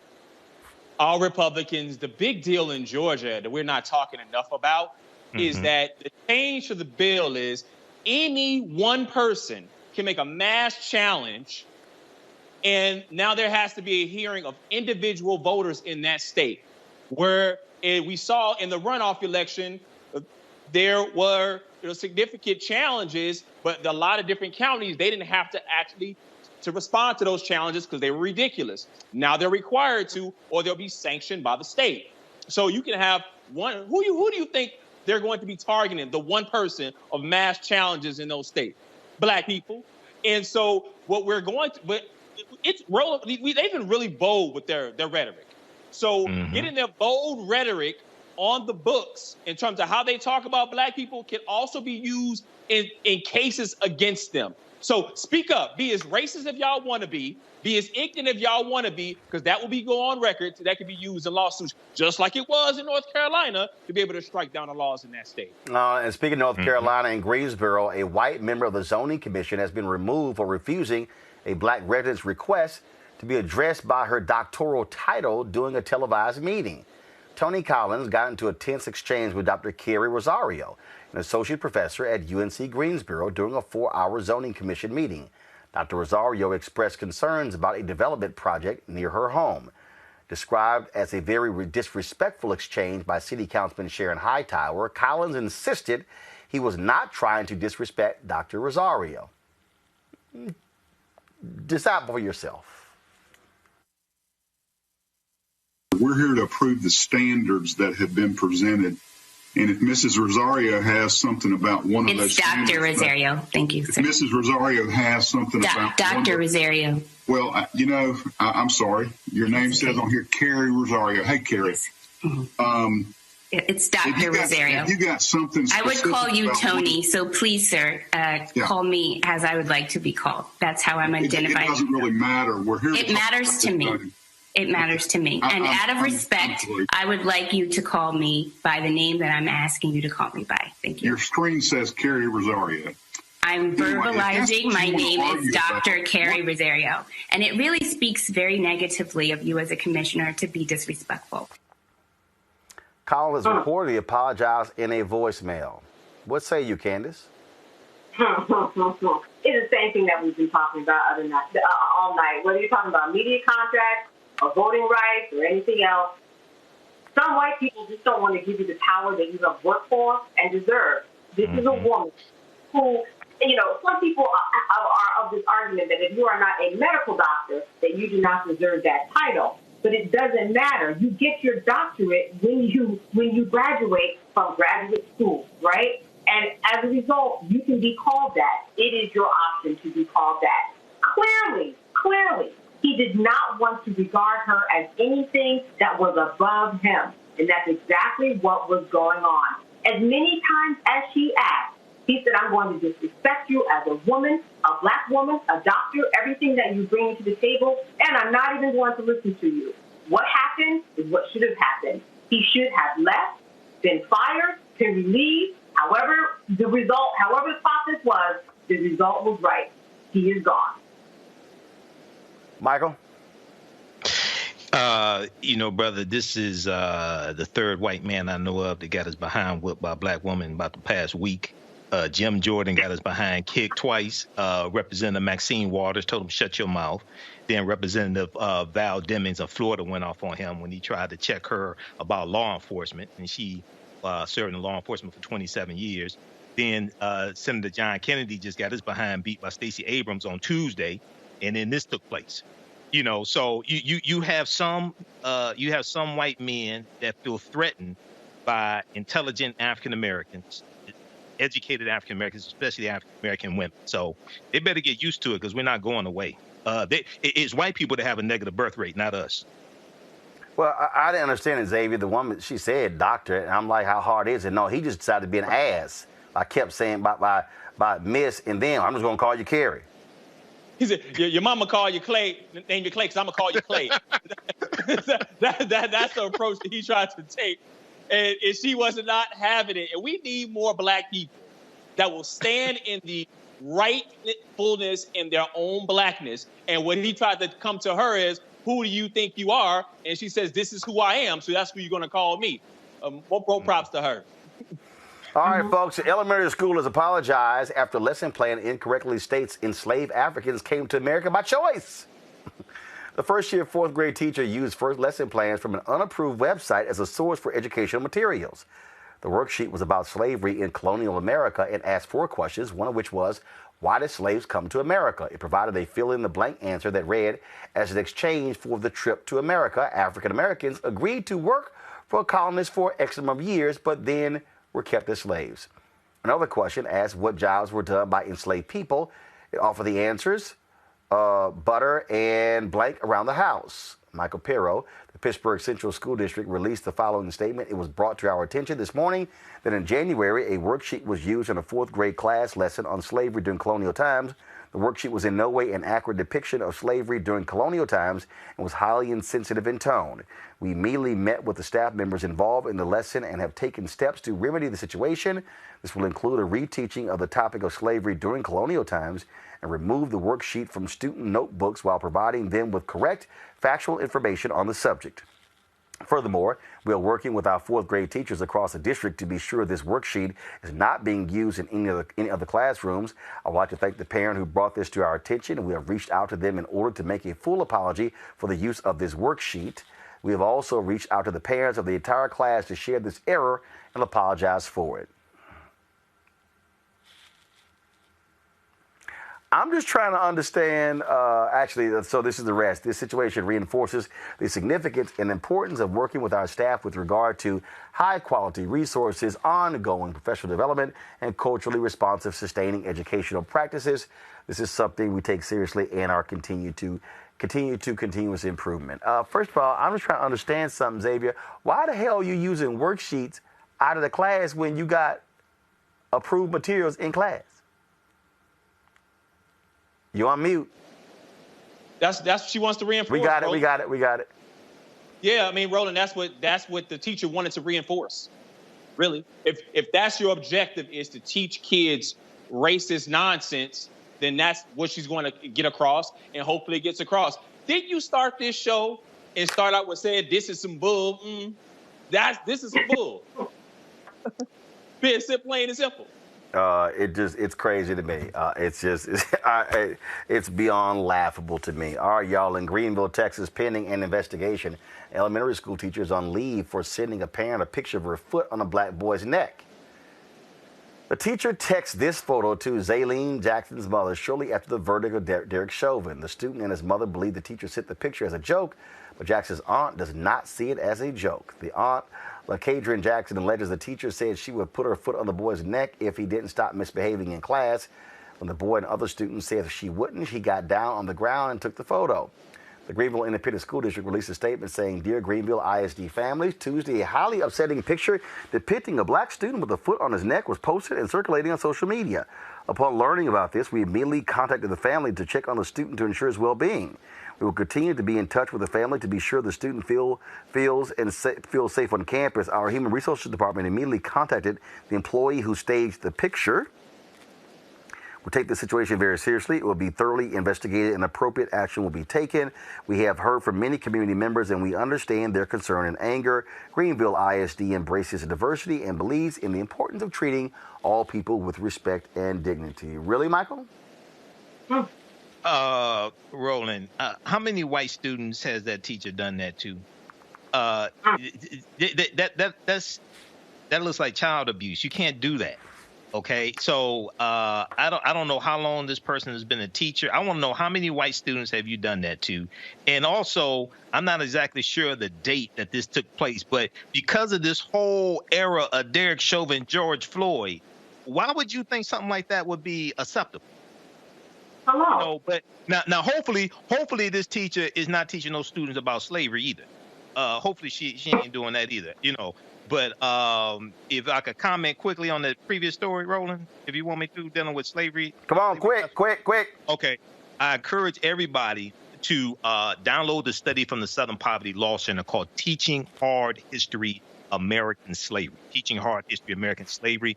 It teaches how to more correctly teach the history of slavery in schools and at home, and it breaks down how it's incorrectly taught. Okay, so it's a complicated history too. I have to tell you, it's a complicated history. She know damn well, Candace, that what she was trying to say, that it ain't no joke on the day of the verdict, seeing that photo. She know it. She knows. Here's what I see: false imprisonment, assault, battery. I also see, just in terms of commenting, I wanted to say one thing. 1619, too, you can download a lot of teachable materials when it comes to slavery. But back as a teacher, it's not just police officers who have a metaphorical and literal knee on the neck or foot on the neck. It's people all around in professions that we know of and work closely with. This person was just stupid enough to send a picture to the mother. She could have charges coming against her, as well she should. Folks, when we come back, we'll talk about the importance of classroom finances, teaching our kids about money in our Education Matters segment. And also, Jamie Foxx has a new show on Netflix. We'll show you my interview with two of the stars of that show. That is next on Roland Martin Unfiltered. I knew those are people that love this country, truly respect law enforcement.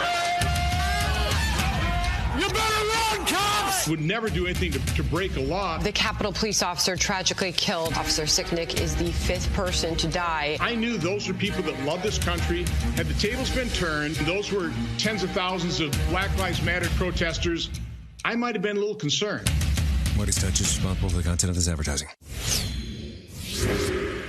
Carl Payne pretended to be Roland Martin. Holla! Hi, I'm Chaley Rose, and you're watching Roland Martin Unfiltered.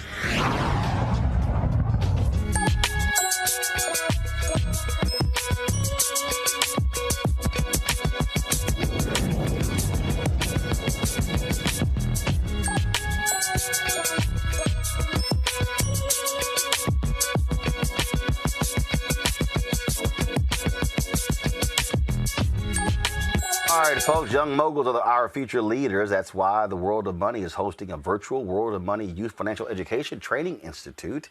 Their mission is to empower youth with a sound financial education. Joining me now with more details is Sabrina Lamb, founder, executive director of worldofmoney.org. Sabrina, glad to have you here.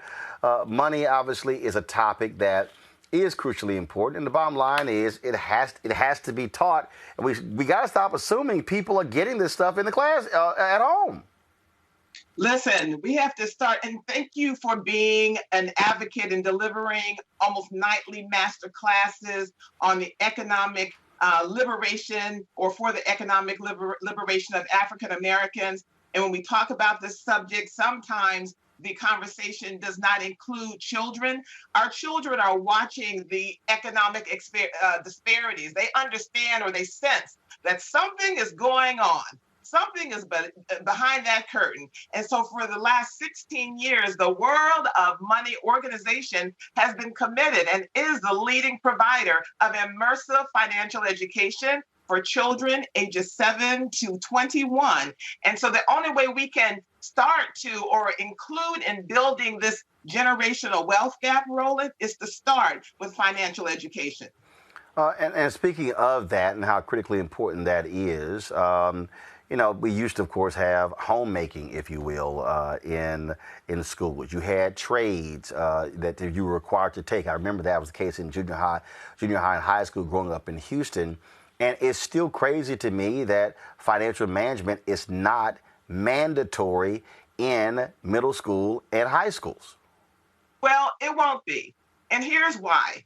Many teachers, they always say, well, or parents say, well, why isn't World of Money in every school? Well, when you hear from teachers, they say, look, my own financial house is on fire. I don't understand this stuff. No one taught me, or I didn't attend school with this, or I don't know how to, manage money myself.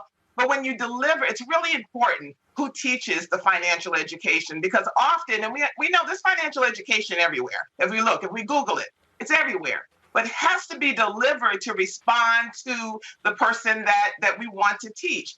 And as it relates to children, particularly African-American children, first we need to start, because everybody knows, well, you should budget, you should save. Start with teaching our children that their very life, Roland, is worth saving. We have to start there, because many children, particularly African-American children, do not believe culturally this is anything that we do. We don't live financially secure lives. We're only consumers. We demonstrate our self-worth, many children believe, by being consumers. Whose name do we have on our body?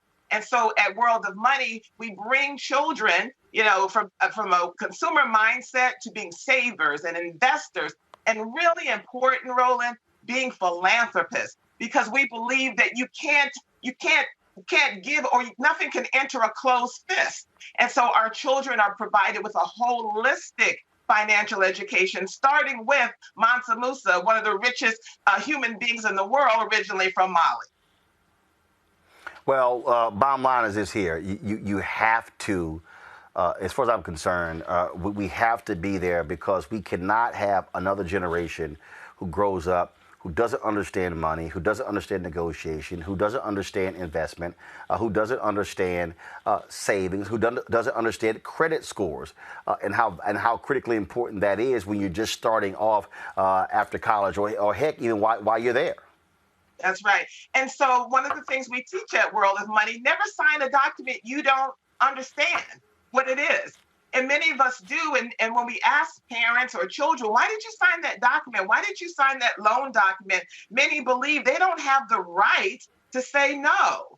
Or why do you use those predatory institutions in your neighborhood that are only in our neighborhoods? The payday loans, the check cashing, the renter centers, only in communities where it's demonstrated there is zero financial education. And when children are taught, oh my gosh, this what the financial result or impact of continuing to serve or support those type of predatory institutions, a new day comes on.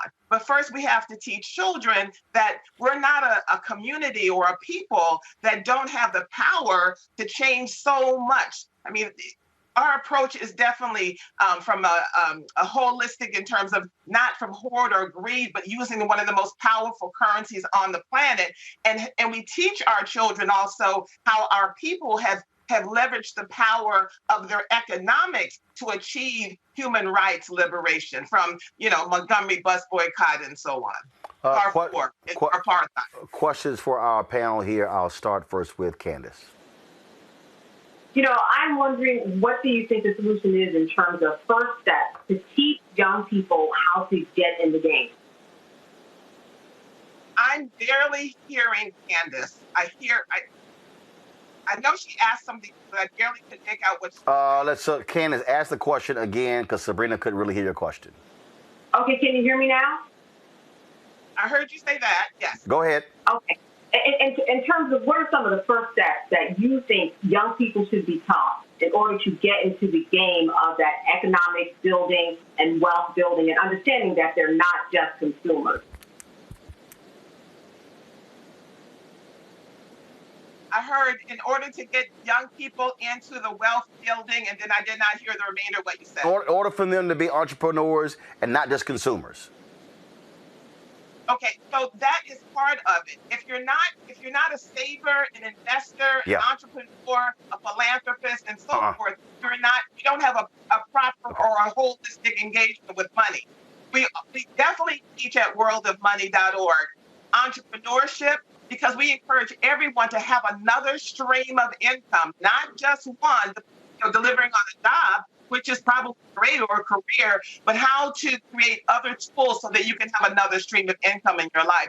And because our children are so brilliant, they have the capacity to create businesses and income streams that you never even thought of. And so that's what we really encourage to teach at worldmoney.org. All right, question from Xavier. Yes, thank you for your advocacy. Why do you think that the age 7 is the age to get started in terms of your programs and in getting financial literacy? Xavier, let me tell you something. These little children, they understand the power of money. They've been watching their parents argue, fuss, and fight, take out money from their purse or their wallet to go to the store since they were in their crib. So they understand that thing can get me what I want. I still get what I need, but I really want that want.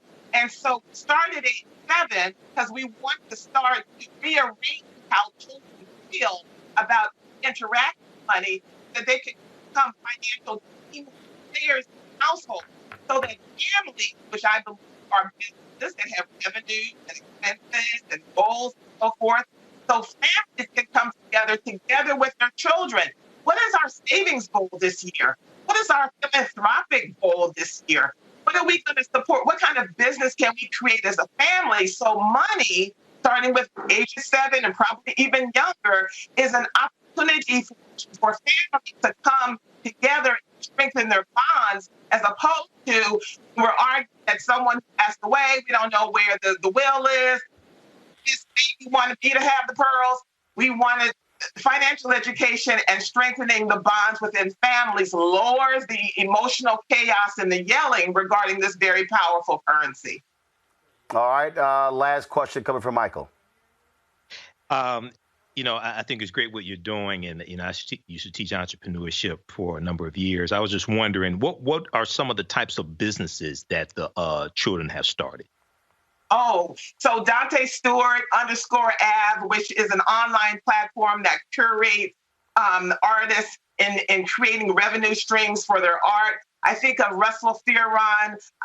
Roland met him briefly because he won the American Heart Association Accelerator, won $50,000. He created an app because he became diabetic, created an app that could detect the glucose levels in their blood. I think of Monica Sayome, who's now 26 years old, just purchased her multifamily home or building in the Bronx, is a real estate investor and a realtor. And I'm so proud of them because they absorbed everything that we taught at World of Money. By the way, we're the leading provider of 120 immersive classroom hours of financial education, including ethics, Mandarin Chinese, and Excel spreadsheets. So, you know, these children, those are just some of the examples. These children grabbed this information and started applying to their life. And also, we have many children who live 5 miles away from Wall Street, didn't even know a career in financial services even existed. We have Garrett, who's working on Wall Street. He didn't even know that financial services even existed. So when we have, as a community, these conversations regarding pipeline, the pipeline for us at World of Money in exposing our children, it started at age 7 when we take them to the NASDAQ or the Federal Reserve, and they understand the flow of money throughout their communities, the society, as well as the world. All right. Folks get more information. Where do they go?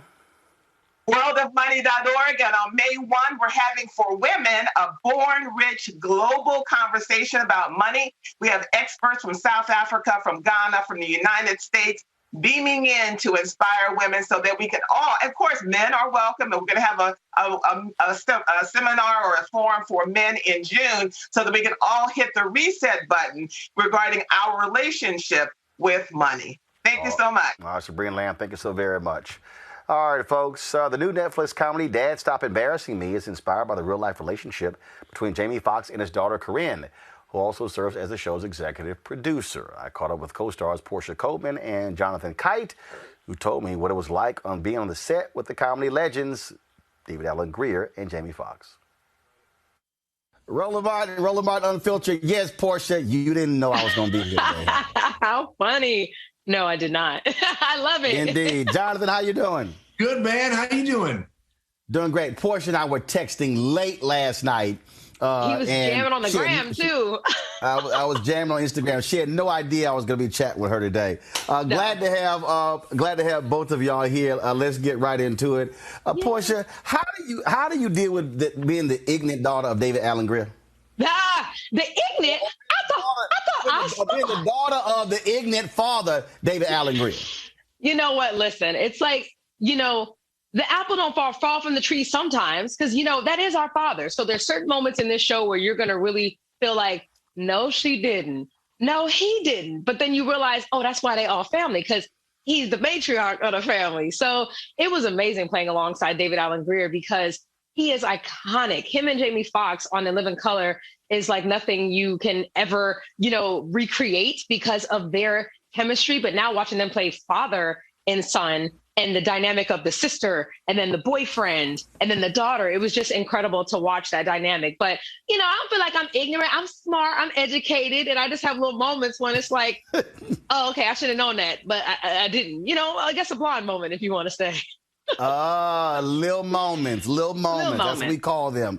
Got it. Jonathan, first of all, to be in the mix with all these different type of people, just provide what that experience was like on set, being in this combustible mix. I mean, personally, I've been friends. Portia and I've been friends many, many, many years.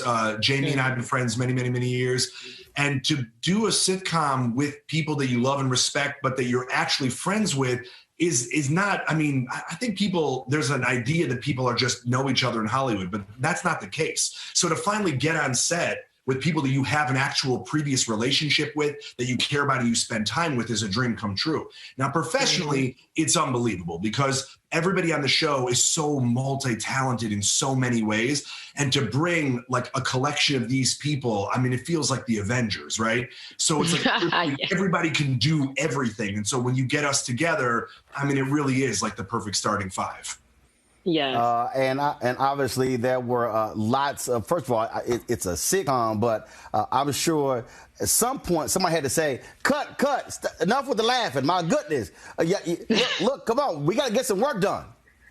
Oh, yeah. That happened. It was working. Yeah, it happened. But then we knew, that we always try to bust each other up because if we were able to make somebody else laugh in the scene and they, and they weren't on camera for it, then that was the take. That was it.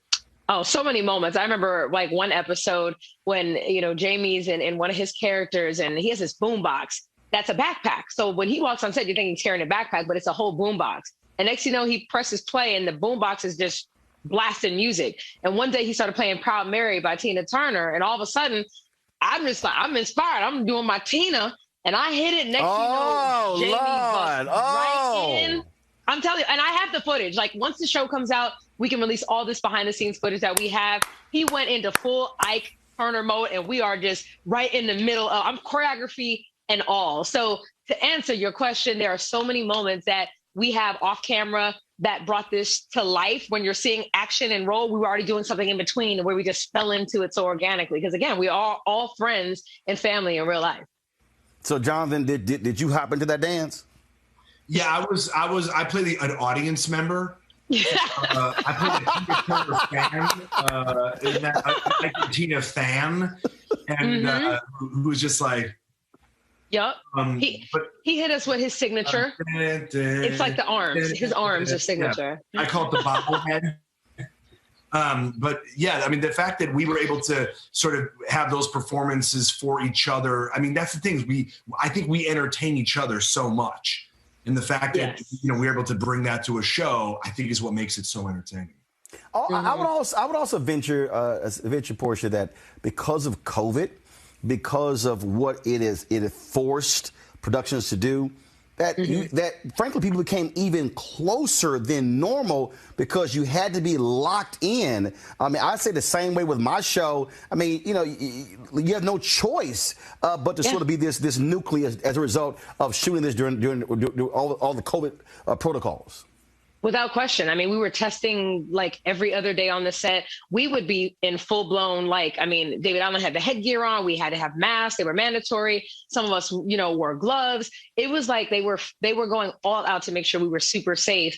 And when we took them off to actually start a scene, it's like, oh, wow, that's what you were actually doing underneath them. Oh, okay, yeah. I'm gonna give a different reaction now because I actually see what you're doing because it's hard. Imagine a face shield and a mask and you're delivering dialogue like this and you're trying to rehearse like that. So we were definitely forced to, I think, overwork and to really show each other what we were capable of without having a million people on set. There were no friends on set. It was all of the people that were there working and the COVID team.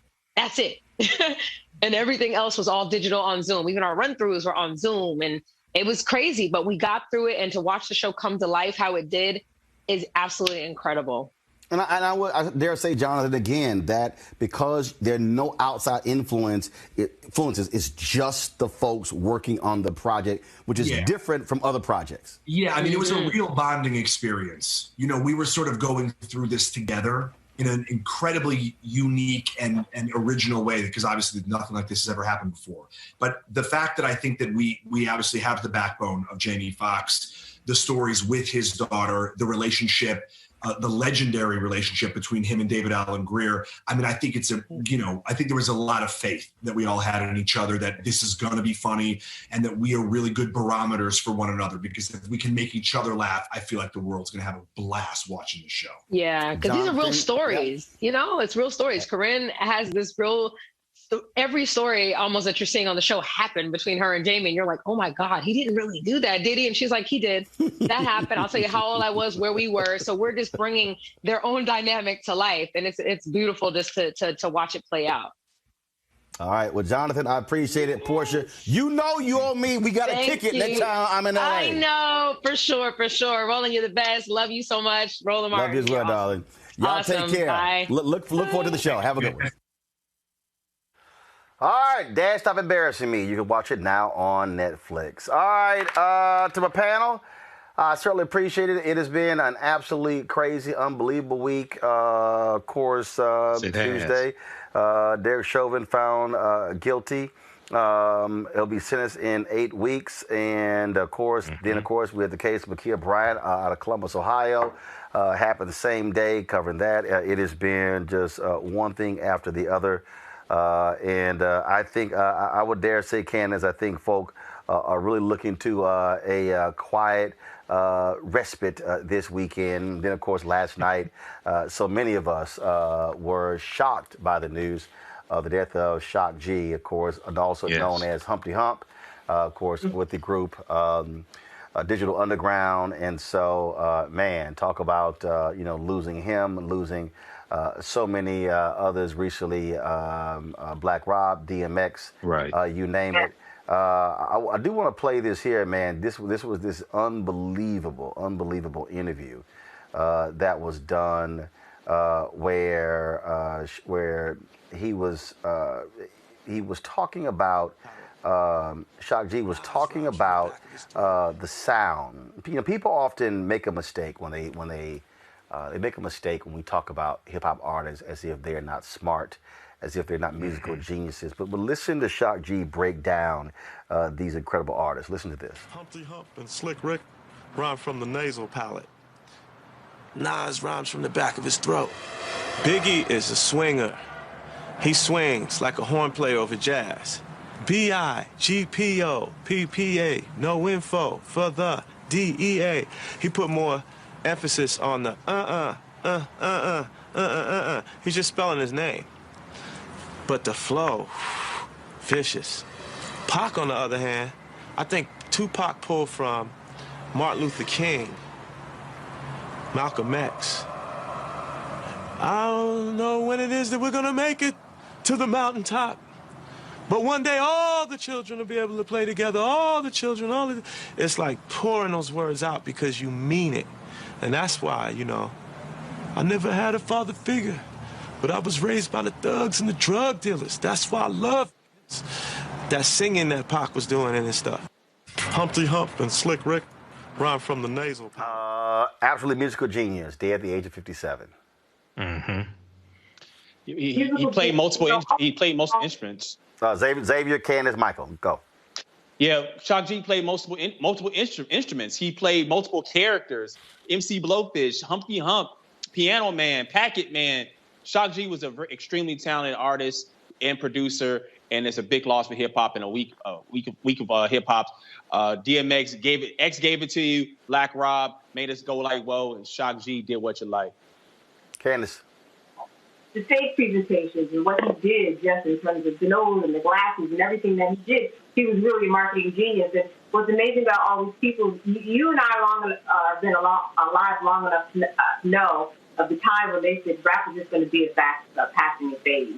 And certain artists were going to just be passing. But these people stayed, and they are going to stay. They when you put that song on, it puts you at a time. It takes you back. And that's when you know you're a great artist. When somebody can just transport you to another time. And that's what all these artists have done for us who we've lost so recently. They transport us back and just always make you feel good about yourself to see and see who you are, just to see them on stage. Amazing. It's a shame that we lost them. It's so young. So young. 57 is young. Michael, final comment. Yeah, this is a big loss. I talked about it on my show last night. I remember when Sex Package came out. I remember Digital Underground, 1989, 1990. Remember the Humpty Dance, all that stuff, Do What You Like. I remember 1993, I Get Around, Tupac. And Tupac was with the Digital Underground before he went solo. So, it's a big loss, man. He's a real part of hip-hop history also. Very talented brother. And I think the Humpty character kind of overshadowed everything else that he did, but it's a big loss. Indeed, Shock G, folks, dead at the age of 57. And so that is certainly a huge loss right there. So we'll end the show on that note, folks. We certainly appreciate all that y'all do supporting what we do here at Roland Martin Unfiltered. Y'all can support us by joining our Bring the Funk fan club. You can give to us via Cash App, $RM Unfiltered, Venmo.com/RM Unfiltered, PayPal.me/R Martin Unfiltered. Zelle is Roland at RolandSMartin.com. And of course, you can send the money over to New Vision Media, 1625 K Street Northwest, Suite 400, Washington, D.C., 2006. Tomorrow, I'm going to be speaking to the Dallas-Fort Worth alumni chapter of Florida A&M University. They sent me the gear. Sent me the gear. So, I'll be rocking the Rattlers colors tomorrow. So, looking forward to chatting with the DFW chapter of Florida A&M. And so, can't wait to chat with y'all tomorrow. Folks, that is it for me. Yes, I'm rocking my throwback Houston Rockets colors. Yeah, I like that. I like that. That's the one I grew up on. So, that's what we see right there. Start the thing over, y'all. Y'all started the list, the chart list. Look, these folks pay, so start it over. You flash it too early. Folk want to see their names, so start the playlist over. We always end the show on Friday, showing you the names. There you go. Y'all starting too early again. I don't know where y'all gonna learn that. So here we go. Thank you. There you go. So those are the charter members of our Bring the Funk fan club, the people who have joined since we launched September 4th, 2018. And so we appreciate all of y'all's support. If you don't see your name, send us an email. We'll be sure to add it. Folks, I'll see y'all on Monday. Holla!